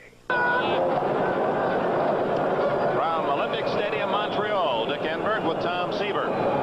This the final game of the 1981 National League season. The Expos and the Dodgers fighting for a chance to meet the Yankees in the World Series. Tied at 1, and we're getting down to a precious few innings for the pennant. Spire lines into Russell, and the inning is over. 5 innings complete. Dick Enberg and Tom Seaver, and regardless of who wins today, it felt like a winner having been associated with you the last couple of weeks. It has been a pleasure indeed, and working with a real pro, I've learned quite a bit, and I appreciate everything. I really do. All right, Thomas. You've really taught us a lot about appreciating this fine game of baseball. Your obvious love for this game has been shared by all of us. We thank our producer, George Finkel, our director, John Gonzalez, all our technicians, cameramen. Outstanding work. The 6th inning tied at 1. I want to send along also our appreciation for the fine work all season long on NBC's coverage of Major League Baseball. Joe Garagiola and Tony Kubek, I know they're watching today, and sometimes it seems a little unfair how scheduling goes. Who's to predict what teams are going to be left in the playoffs? And somehow the Garagiola Kubek team should be doing NBC, of course, does not have the World Series this year, but will have it next year.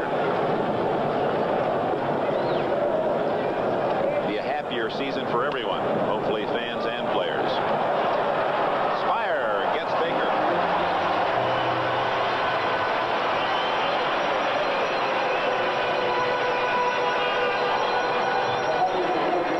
One of the benefits of playing on the AstroTurf is that the defense in the interior defense can play deeper. They'll get to more balls because that ball will scoot across that artificial surface. Chris Spire, a very solid player at shortstop. May not have the range that some of the players in this game have, but he has a fine arm and a very steady guy out there at his position. Very important position indeed. Garvey fouls it away. Jeff Reardon, the star relief pitcher for the Expos, really helped them into this pennant fight down the stretch. Starts to tune up in the Montreal bullpen. Reardon, who has had some arm problems. If anything, this delay from yesterday, Dick, is going to help the Expos in the sense that Reardon, who has been having some arm problems, some back problems, gets him another day to get rest. You can see him trying to get the stiffness out of that. Oh, it's almost described in the back of the armpit area right in there. He's had some troubles in there, some stiffness. The extra day here, going to give him another chance. I think Galen Cisco, the pitching coach, feels that Reardon's got one shot. He got one game and then hopefully a day off, and he has been the big man in that bullpen for him. There's a nice pitcher's pitch right there. My kind of pitch. I like that. And see how he set it up now. 2-2. One hop to Scott. And there's two away.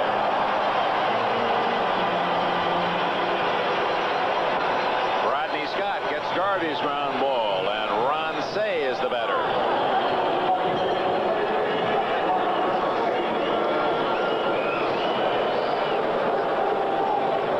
Say, who was the toughest of Dodgers on Montreal pitching this year, 7 games, 5 home runs. I asked him about that, Dick. He said it just happened to hit me. The Expos happened to hit me when I was hot. Both hot spells that I really had during the year, we just happened to be playing the Expos.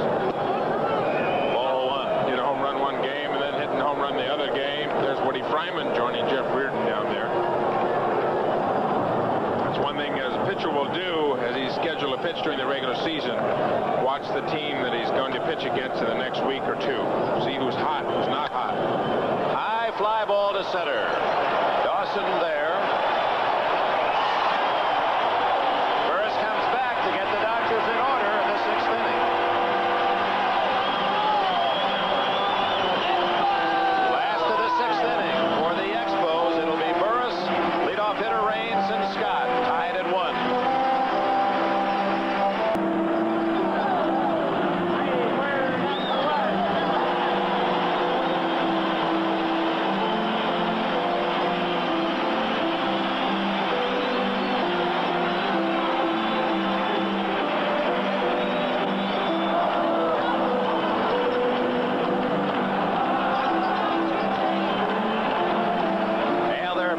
Celebrating mood here in Montreal as we go to the last of the 6th inning, tied at 1 apiece. The Happy Wanderer, they love that song. That's their theme. And of course, the Wanderer will indeed be happy. The one that eases its way down to New York City for the World Series tomorrow night. Burris trying to beat out a bunt for a base hit, leading off the 6th inning.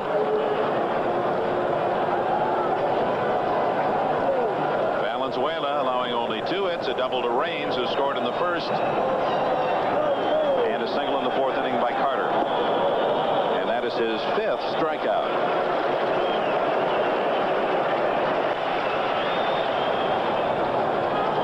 Raines double to left center on a 3-2 pitch, leading off the 1st inning.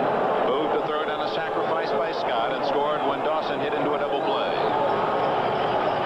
Think Raines will get a fastball here, Tom? He probably get a fastball, Dick. The 2 men that will probably be 1-2 or 2-1 in the Rookie of the Year voting.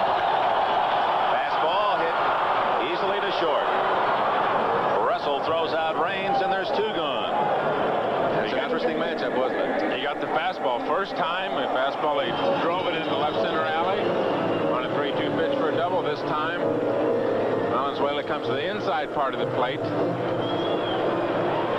Rain seemed to hit it a little bit up the bat, and simple 2-bouncer to Bill Russell. Rodney Scott, a sacrifice and a fly ball to center.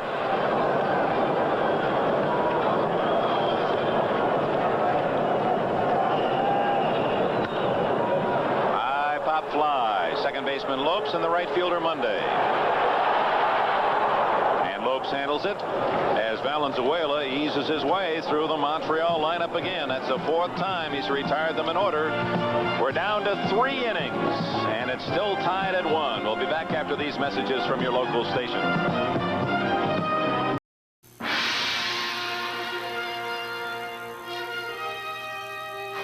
The entire meaning of baseball is time. Baseball is how we get even with those relentless seconds and minutes and hours of life. While the game is being played, time miraculously changes.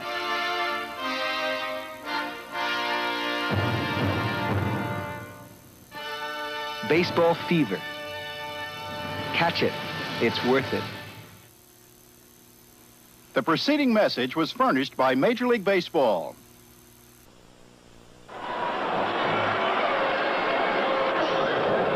The totals after 6 innings, and this is the final game of the playoffs for the National League pennant. The Montreal Expos, 1 run on just 2 hits and an error. They've left only 1 man. And the Dodgers, a run, 4 hits and no errors, have left 4, and left Russell at third after he had tripled with 1 out in the first inning. Jim Fanning's team really not too many opportunities against Valenzuela. Burris holding him close. One big decision that Fanning had was whether Burris would hit last inning, leading off that for the Expos. He's thrown 90 pitches so far. Pitched well the last 3 outs in the 6th. 3 big outs, Baker, Garvey, and Say. Monday, who singled and scored the Dodgers' run in the 5th inning after he just missed hitting a home run leading off the inning. Just foul. High fly to center. Dawson there. Andre puts it away. 1 out here in the 7th inning. Funny, Dick, how you play an entire season, of course, this season with the strike and all the inequities and whatever, what have you with that. You play an entire season, you come down here and it's 9 outs. You had to win in 9 outs. Both teams tied 1-1, 9 outs aside.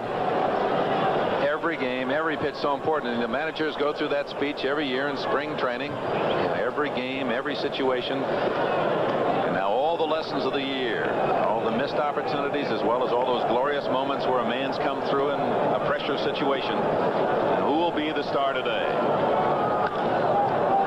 Pedro Guerrero hits that one deep to left center field. Dawson makes the play.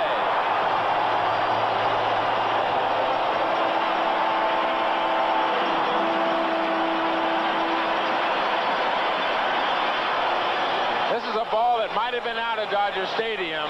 Guerrero hits it right on the nose. A breaking ball that was up a little bit, but it gives you a good example of the kind of speed that Andre Dawson has. They talk about him in the same way they talked about a young Willie Mays, a player who could do it all. Hit, run, hit with power, great arm, great coverage. Patrols that center field for Montreal as well as anybody they could want. We got a good break on that ball because he's been playing everyone shallow. And that ball was stung. Guerrero thought he had at least a base hit, if not a home run, when it left his bat. 2 out. Sosha. Ball 1. Last 3 outs have been to center fielder Andre Dawson. Fernando trying to stay warm as long as he can before he comes out there. You would think under these situations you wouldn't need to have Lopes out there. Dawson got a chance to make it 4 in a row. He does. And it'll be Andre Dawson who leads off the bottom of the 7th inning for Montreal. Stretch half of the 7th. They're up to sing in Montreal, and they're looking to cheer in the home half of the 7th.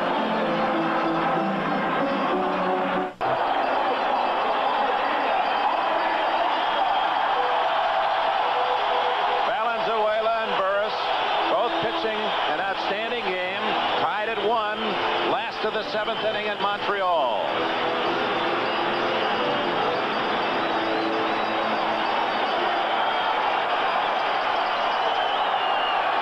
Valenzuela against Andre Dawson, who is 0 for 2 today.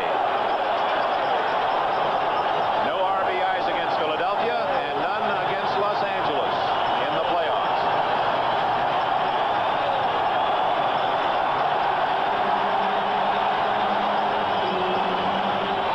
Boy, you look at him lunging, Dick, he just does not look comfortable at the plate. Not the same Andre Dawson that the Expos are used to looking at during the regular season. One of the top candidates for the league's most valuable player award. Well, both these men, Valenzuela and Dawson. Ball 2.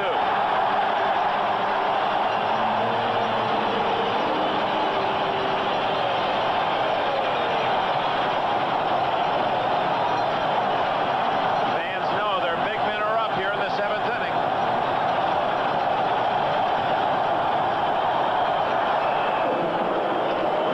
Two and one.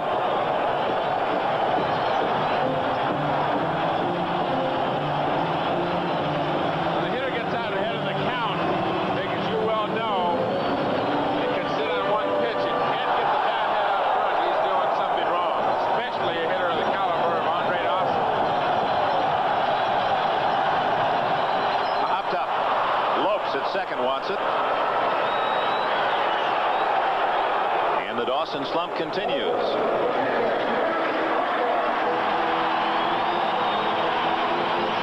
He simply has been struggling all through the Phillies series and all through the series here against the Dodgers. He just seems to be swinging the bat, trying to swing with his hands from his armpit, and never gets the bat head out front. The right side collapses, and I know it's very frustrating for him. He is a hard-working, dedicated athlete. It's amazing that Montreal, here in the 7th inning, tied, and with a shot at the World Series, has been able to do it this well without the contribution of Dawson. And one of the reasons is that Gary Carter has had some big hits in the series, and of course the real big reason, Montreal's superb pitching in these last 10 games. Carter, one of the 2 hits off Valenzuela. 1 and 1. Now Dawson got the count to 2-0. Certainly Gary Carter would like to get it to 2 and 1 at least, where he's got a chance to sit on a pitch. There it is, 2 and 1.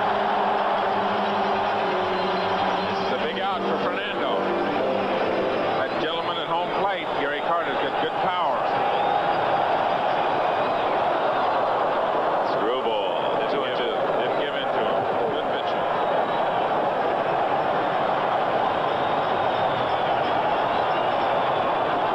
Screwball, and Valenzuela strikes out Carter. 6th strikeout for Fernando. Good pitching by Valenzuela. He got behind in the sense of a 2-ball, 1-strike count and came back with a screwball, then a fastball, and another screwball. Carter way out front. You know what amazes me, Dick, is the control that he has with that screwball. Way out there, right in the corner, right on the knees. Perfect location, perfect movement, perfect speed. Larry Parrish, the batter. Ball 1. Valenzuela has not walked a man. Only the 3rd time an Expo hitter has had a full count. Raines did double to start the game for Montreal on a 3-2 pitch. Hit to left, base hit. But if you play at second, not in time. Parrish doubles with 2 out in the 7th inning.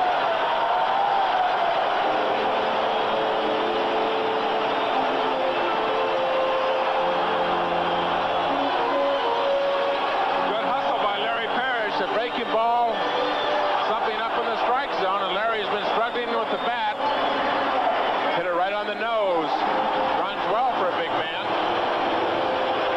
Experienced player, runs the bases very well. Dusty Baker played that ball perfectly off the wall, but a high throw to second. I don't believe they'd have had him at second base even with a good throw. Parrish, from the time he the ball was reading it double, that he wanted to get himself in scoring position.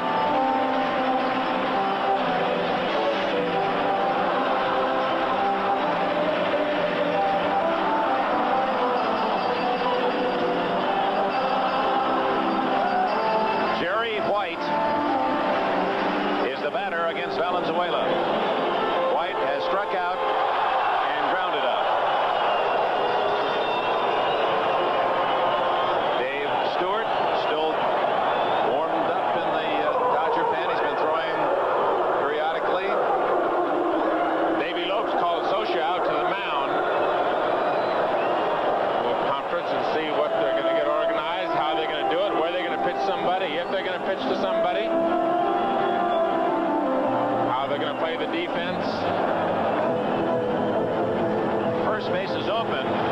Lasorda went out briefly to talk to Valenzuela, perhaps asking him, did he want to walk White and take his chances on Cromartie? And apparently Valenzuela said he wants to pitch to White.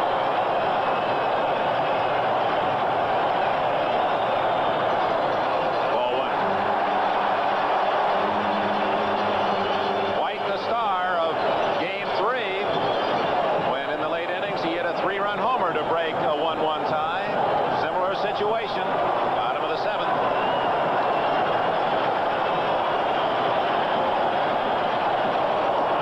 High, ball 2. You can see Valenzuela looking into the dugout for Lasorda to find out, well, do we want to keep pitching to him? No, we're going to put him on, or then he's going to put him on. He falls behind in the count, 2 balls and no strikes with first base open. He's going to put him on over there and go ahead and pitch to the left-hander for Cromartie. Cromartie grounded out to second and struck out the last time up.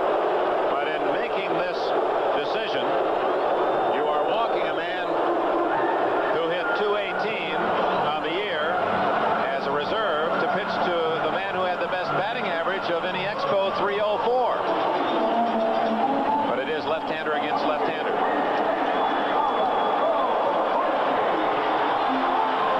The Expos with an opportunity in the 7th inning. Cromartie has walked and struck out.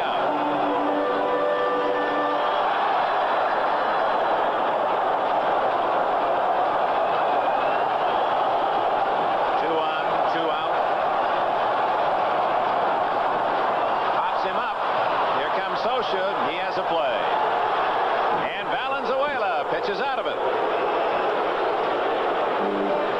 So Fernando Valenzuela, just a little stumble, but no fall.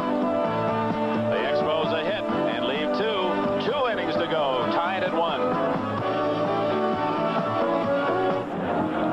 Interesting little scenario. Valenzuela had already come up to home plate, stopped, walked all the way back to the dugout, and then he and Reggie Smith with a little exercise there. Perhaps good luck being wished by the veteran Smith on Valenzuela. I think Valenzuela gave him the hand warmer that maybe Fernando carries in his back pocket. Get rid of that. You slide and that thing opens up. Give you a hot seat real fast. Keep right on going. Yeah. Keep it on the bench over there, not when you're on the bases.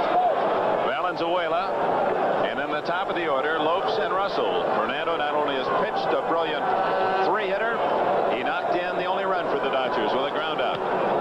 Hits that one to right field, and Jerry White there. Dodgers hitting the ball in the air. That's 5 consecutive putouts in the Montreal outfield. 4 in a row by Dawson before that fly ball. This telecast is presented by authority of Major League Baseball, intended solely for the private non-commercial use of our audience. Any publication, reproduction, retransmission, or other use of the pictures, descriptions, and accounts of this game without the express written consent of Major League Baseball is prohibited. Woody Fryman, the left-hander. Jeff Reardon, the right-hander. And from now on, one would expect whatever team is in the field, that team's bullpen will be busy. You want to have a pitcher ready almost on an instant notice. 8th inning, 1-1 tie. Lopes fouled out, grounded out, and safe on an error.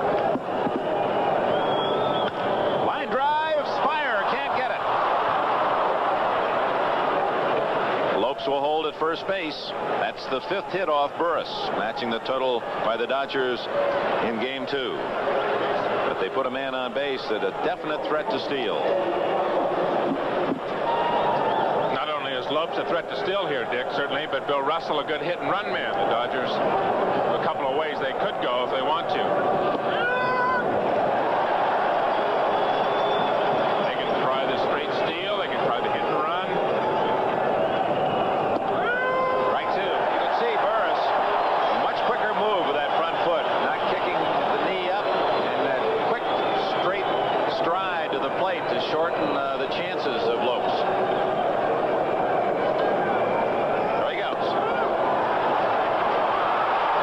And Lopes steals it.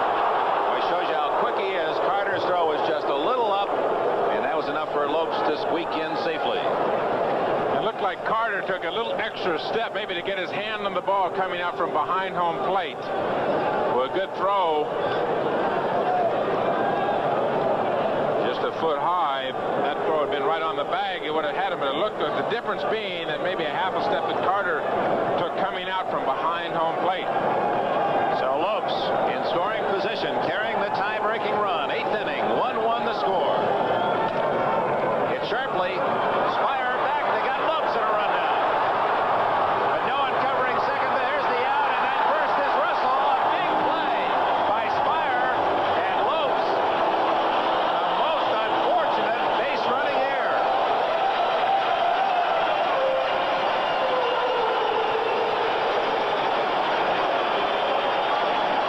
Good heads-up baseball by Chris Spire.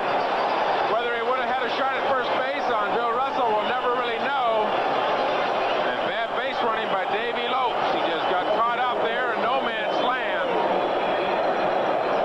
That ball, he's got to make sure that ball gets by Chris Spire there. Of course, in a game of this magnitude, he wants to be aggressive. And a good execution of the rundown by Scott and Parrish. Nobody at second base, but Scott waited long enough before he gave the ball to Parrish to be able to tag Lopes. So now 2 out and Russell at first base.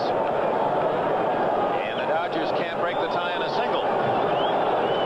Baker, a tough out. He's 0 for 3. 3 straight ground balls. Cues that one to Cromartie. Lots of English on it. And the out is made at first. So it comes down to the final game of the year. One of the outstanding base runners in all of the game caught up in a mistake made by first-year men, and it remains tied at 1. Campanella talking baseball. The man and Bobby Fella, the Scooter, the Barber, and the Nuke. They knew them all from Boston to Dubuque, especially Willie, Mickey, and the Duke. Say hey, say hey, say hey. It was Willie, Mickey. The preceding message was furnished by Major League Baseball. Last of the 8th inning. Chilly Montreal. Temperature 40 degrees at the last reading and dropping. But these fans plenty warm, and they represent the entire country of Canada, rooting for their Expos. Crowd of over 30,000 waiting for the official announcement. Fernando Valenzuela of the Los Angeles Dodgers will face Chris Spire, who made that heady play at short to get Lopes off second base in the top half of the inning. Then the pitcher's spot, and Burris is in the on-deck circle, but Steve Rogers is throwing in the Montreal bullpen again. Maybe that if Spire is aboard and they can use Burris in a sacrifice situation, he'll stay in the game. If Spire makes it out, we could see Rogers in the 9th. It's kind of a normal day for Rogers to throw anyway, Dick, and he would normally get almost prepared to go into a game, so he wouldn't be as sharp as he normally would be, but he couldn't pitch. Valenzuela allowing just 3 hits.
make the play. 1 out. And now the decision, pinch hit for Ray Burris. And Burris gets a hand as he goes to the dugout.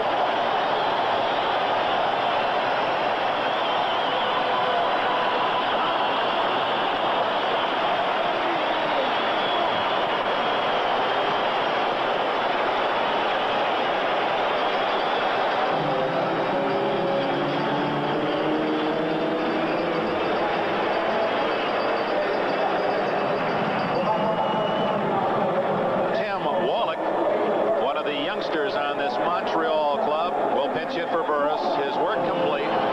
What a series he had. A shutout of the Dodgers, 3-0 in Los Angeles, and a 5-hitter in that shutout. 5 hits today, allowing only 1 run. Bert Hooton and Ray Burris, both brilliant performances in their 2 outings here in the playoffs. Wallach, College Player of the Year a couple seasons ago when he led California State Fullerton to the College World Series championship. Got a little more power than those 4 home runs would indicate. But he sends a little soft comebacker to Valenzuela, and there's 2 away.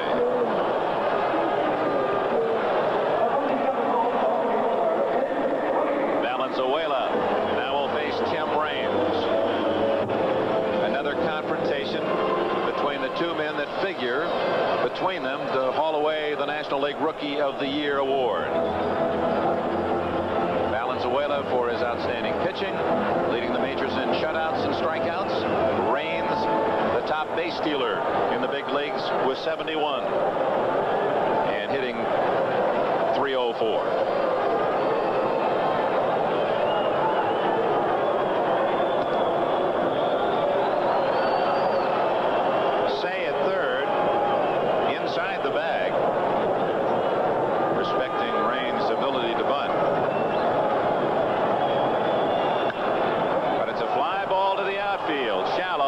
Out, in comes Guerrero calling, and the inning is over.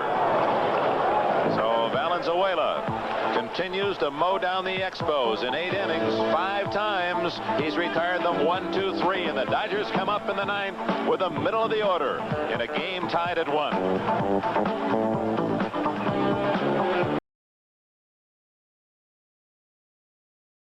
And now in the 7th inning, I can remember, I believe it was Galen. Galen Cisco was he said, okay, can you throw if he needs? I said, absolutely, I can throw.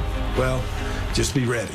A starting pitcher is a guy that takes a long time and he has a kind of a rhythm to get loose, where a reliever has to get loose in 7 or 8 pitches. He is prepared. His arm is always stretched out. He can go. A starter does not play for 5 days. Sometimes 6 before he gets it back into a ball game. So he has this regimen. It's like a giant sea tanker that goes out. If it's going out and it's 163 feet long, it's going to take a long time to turn that sucker around and get it back to port. That's what a starting pitcher's like. A relief pitcher is like a little PT boat that can go out there. We can't go real long, but we can go quick. And I can get loose in a heartbeat. Get me into the ball game, coach. That thought process is now firmly implanted. I will be used. I think it then becomes when I'll be used, but I will be used. Steve Rogers, who has been dazzling beyond those season marks in the playoffs. 12-8 during the regular year, 3.41 ERA, but 3 big playoff wins here in the postseason. He beat Steve Carlton twice and thus eliminated the Philadelphia Phillies, and he won here on Friday night. Because of the rain, he's had an extra day to rest. He volunteered. He said he thinks he could give Tim Fanning 2 or 3 solid innings. And so for the first time this year, Rogers comes in out of the bullpen. It's his game, 9th inning, tied at 1. Fans let him know that they're behind Rogers, starting to chant, Steve, Steve, Steve.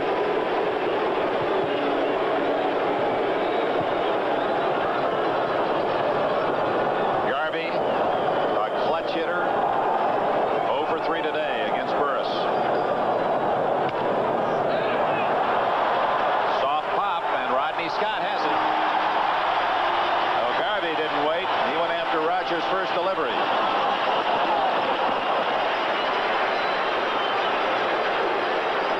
Say. Walked, fouled out, and flied out. Dick Rogers in pitching Friday night. Pitched all 9 innings. It was 7 hits and 1 run. He struck out 5. The most important figure to look at are the 136 pitches that he made.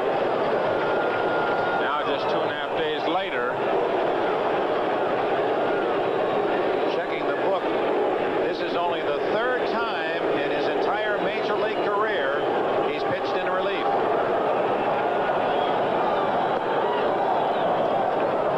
How difficult is it for a man to make that adjustment? He's a starter. There's a routine with starting. He has no real experience. 4 years ago he appeared in 1 game in relief, and 7 years ago a game in relief. The only thing that you can think about in this situation that he was warming up in the bullpen and had enough time to get loose and has come in to start an inning. He's not coming into a situation where he got men in first and second or second and third or whatever.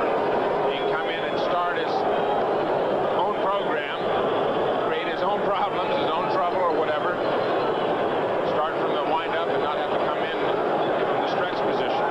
He falls behind Say, 3-0. Rick Monday on deck.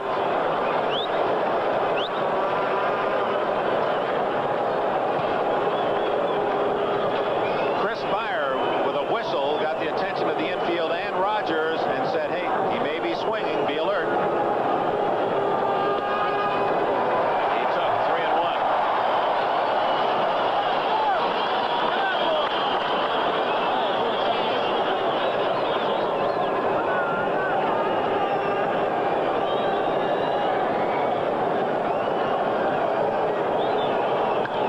Hit to left field, but is it deep enough? Raines has room.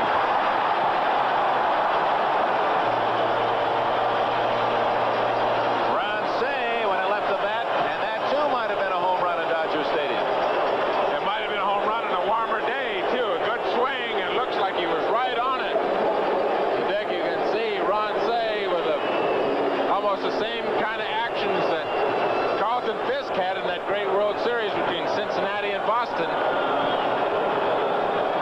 Warning track power. Raines headed easily right on the warning track. Just a couple meters shy. 2 out. Rick Monday.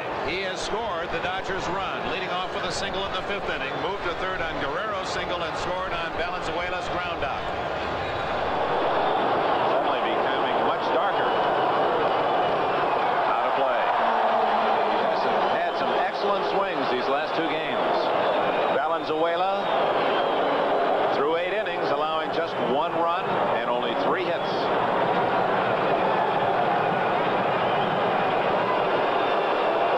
It's an interesting time for a major league professional team. It's not like a college team where you'd have everyone up on the dugout and yelling and cheering and trying to distract the pitcher and root for your hitter. Everyone within themselves, their own thoughts. 1-1.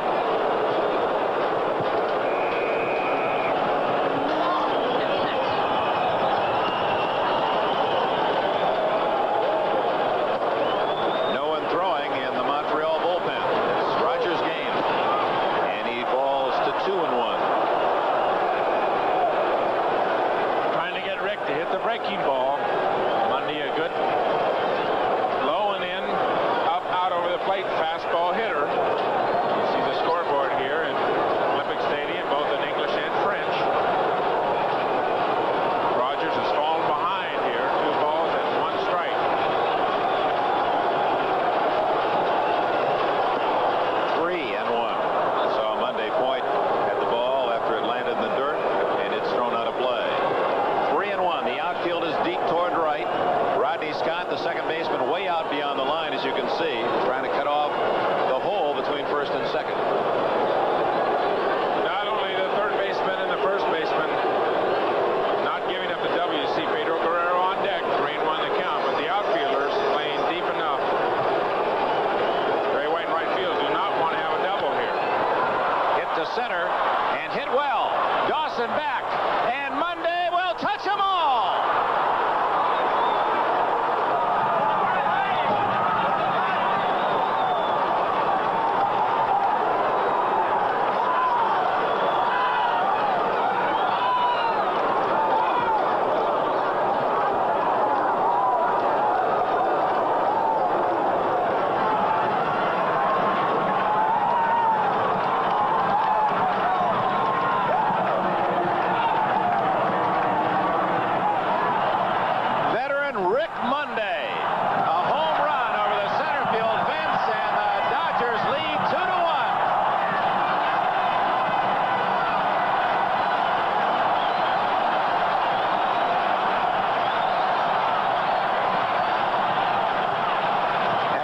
Dodgers pour out of the dugout here. 2-1 as Rogers in relief, taken deep by Rick Monday. It's his day of the week. And with all the many big hits he has in his long career, this one's so very special. Now we look ahead to the bottom of the ninth inning, and Valenzuela, 3 outs away from pitching his team into the World Series, will face Rodney Scott, Andre Dawson, and Gary Carter.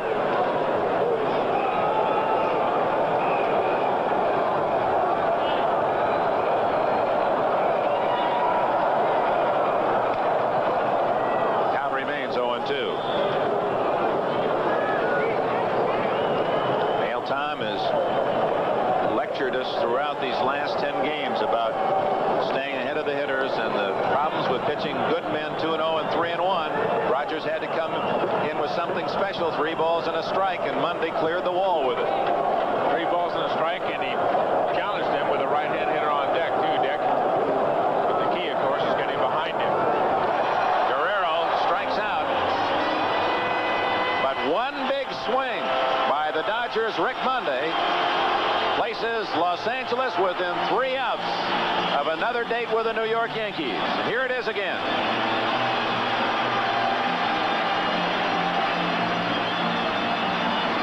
Two to one to the bottom of the ninth.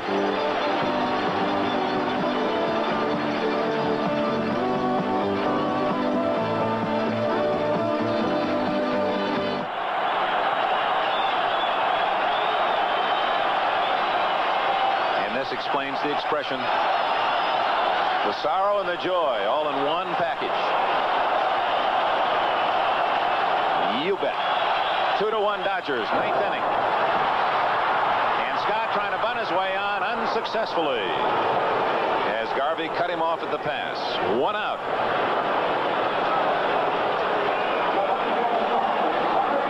Scott trying to get on for Dawson and Carter.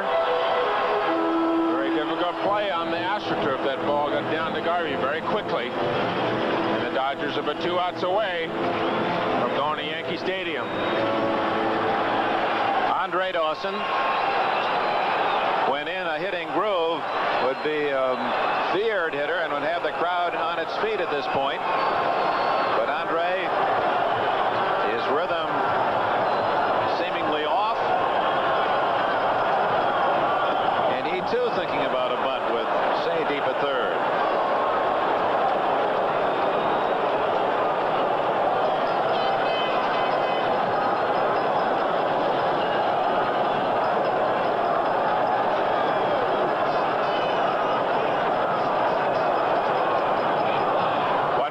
Strike. The sensational Fernando Valenzuela. He started the year with 8 brilliant wins, the talk of baseball, and now trying to close the regular season with a win. Is now just 1 out away as Dawson flies to right. Guerrero now playing right field with Landreau in center.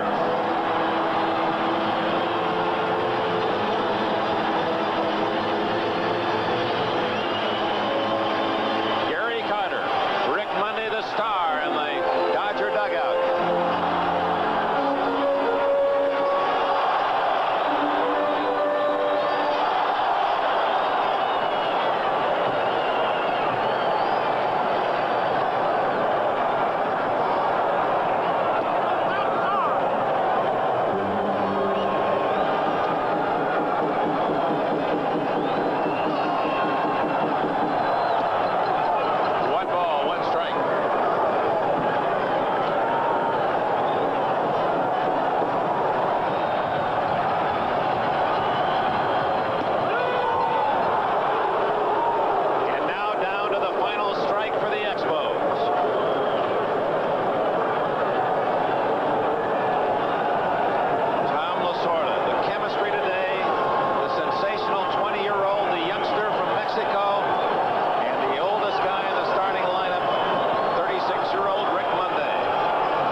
walk from Valenzuela with 2 outs in the bottom of the 9th inning. Parrish, the scheduled hitter, has hit the ball hard twice. The last 2 times up off Valenzuela. Grounded sharply to say, and it was Parrish who doubled into the left field corner his last at bat. You couldn't make it more dramatic, Dick. 3-2 pitch to Carter, a guy that can take you out of the ballpark. Lasorda comes out to the mound and pats Valenzuela, gives him some encouragement. Larry Parrish coming to home plate. Another hitter that can take you out of the ballpark, and he can take you out of the ballpark to right field. He has good power to the opposite field. Jim Fanning, playing one of his cards, will put more speed at first base. Jerry Manuel running for Carter.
With a tying run behind him, pinch runner Jerry Manuel.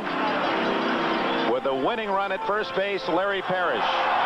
Welch from Detroit, Michigan, 24 years of age, #1 selection of the Dodgers 4 years ago in the June draft out of Eastern Michigan University. He has fought and won a personal battle. He spent 36 days at an alcoholic treatment center in 1980, recognizing the problem and resolving it. A man with considerable personal courage, cast into a role in the 9th inning with a chance to help his team win the pennant or lose. He faces switch hitting Jerry White. By bringing in the right-handed pitcher Welch, you turn White around to his less powerful side. And Valenzuela, those numbers speak for themselves. A brilliant game today. And just one pitch away from winning it himself. White, a 218 average.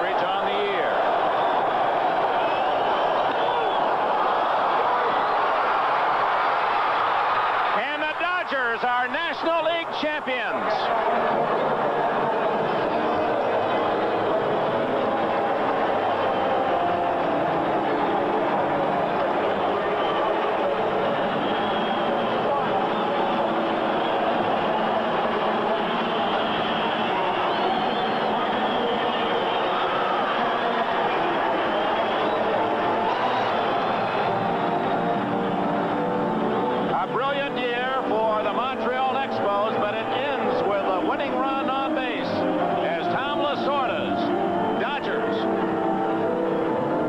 Of Valenzuela and a home run from a veteran outfielder who's considering this as his last year in baseball, have won it 2-1, and in this dramatic fifth game earned the right to play the Yankees in the 1981 World Series.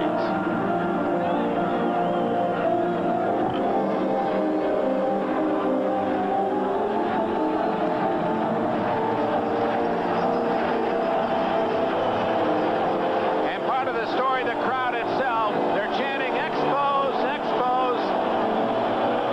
A man who pitched his minor league career here in this city of Montreal, was a minor league star, Lasorda, has seen his club win it in 5 against Houston after being down 2-0, and down 2-1, winning the last 2 in Montreal to go to New York.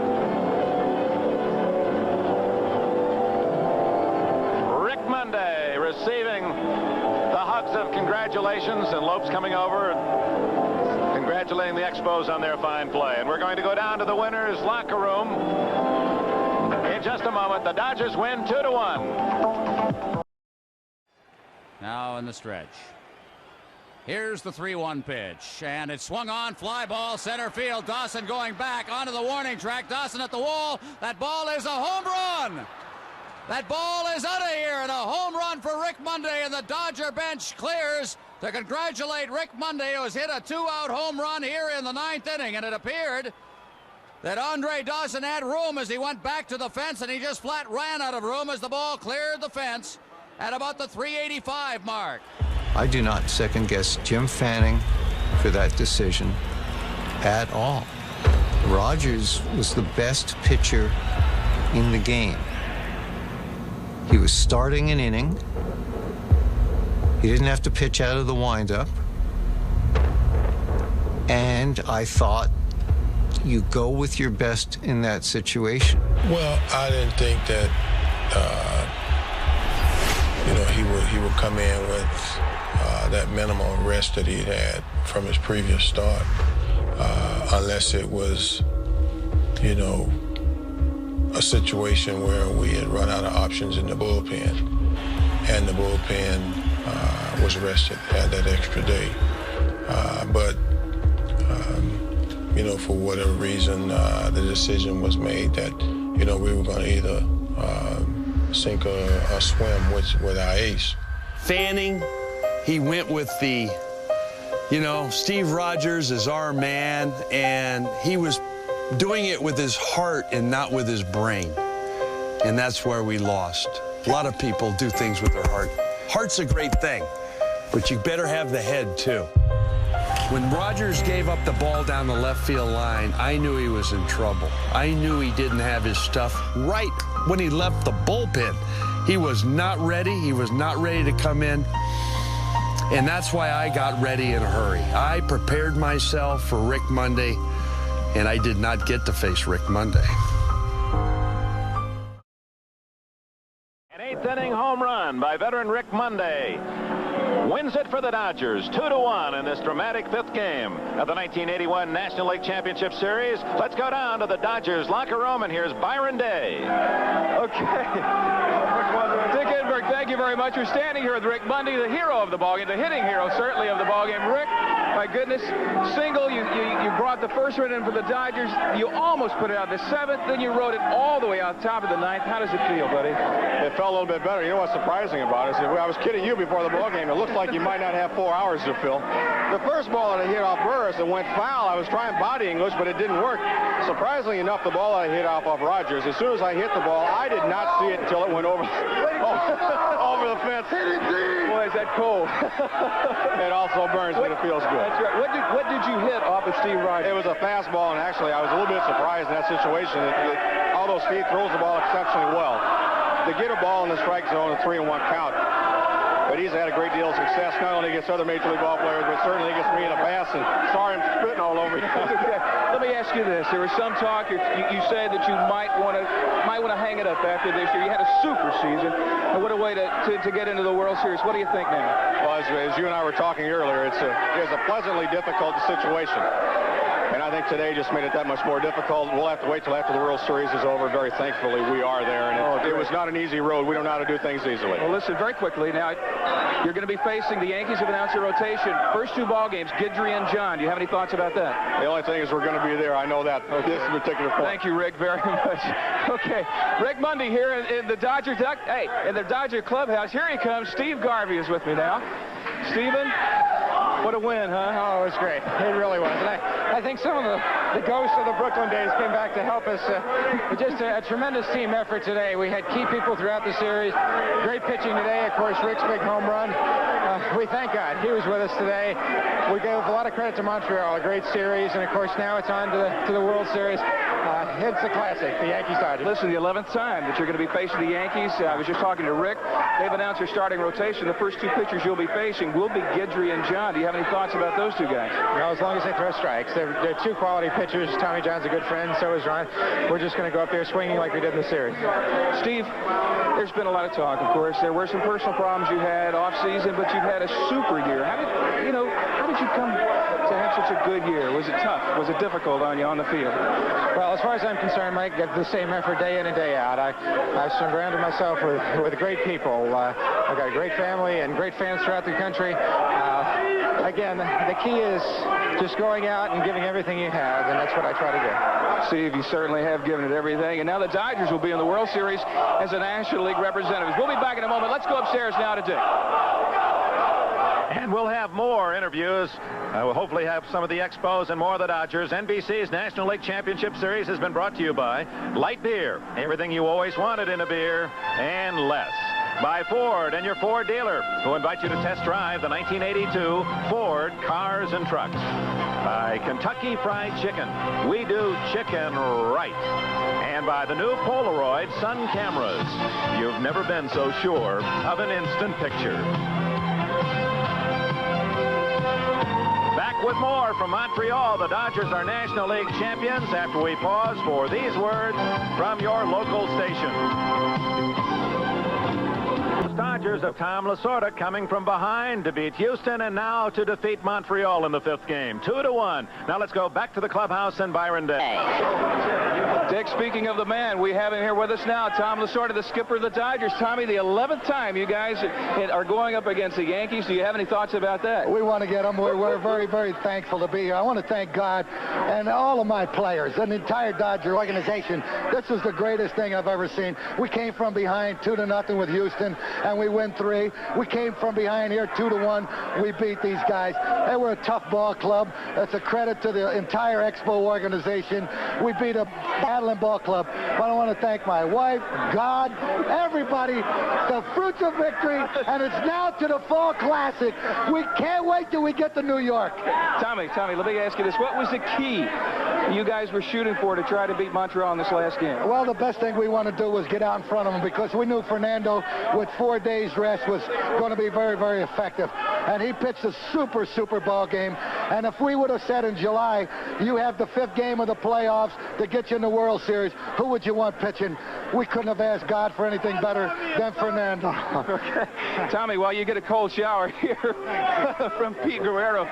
Listen, Tommy, what about your pitching rotation? The Yankees have already set theirs up. They're going to go Guidry and John against you the first couple of games. Jerry Rice is going to pitch tomorrow. From there, I don't know yet. Okay, one final question. Yeah. How about a revenge motive now going up against the Yanks, huh? I don't know about that. I don't know about any anything about advantage. I don't know anything about momentum. I don't know anything about that. Only thing I can't wait till we get to the Big A, because we are really looking forward to playing a great, great Yankee club. Tommy, congratulations. Best of luck in the World Series. Thank you very much. See you.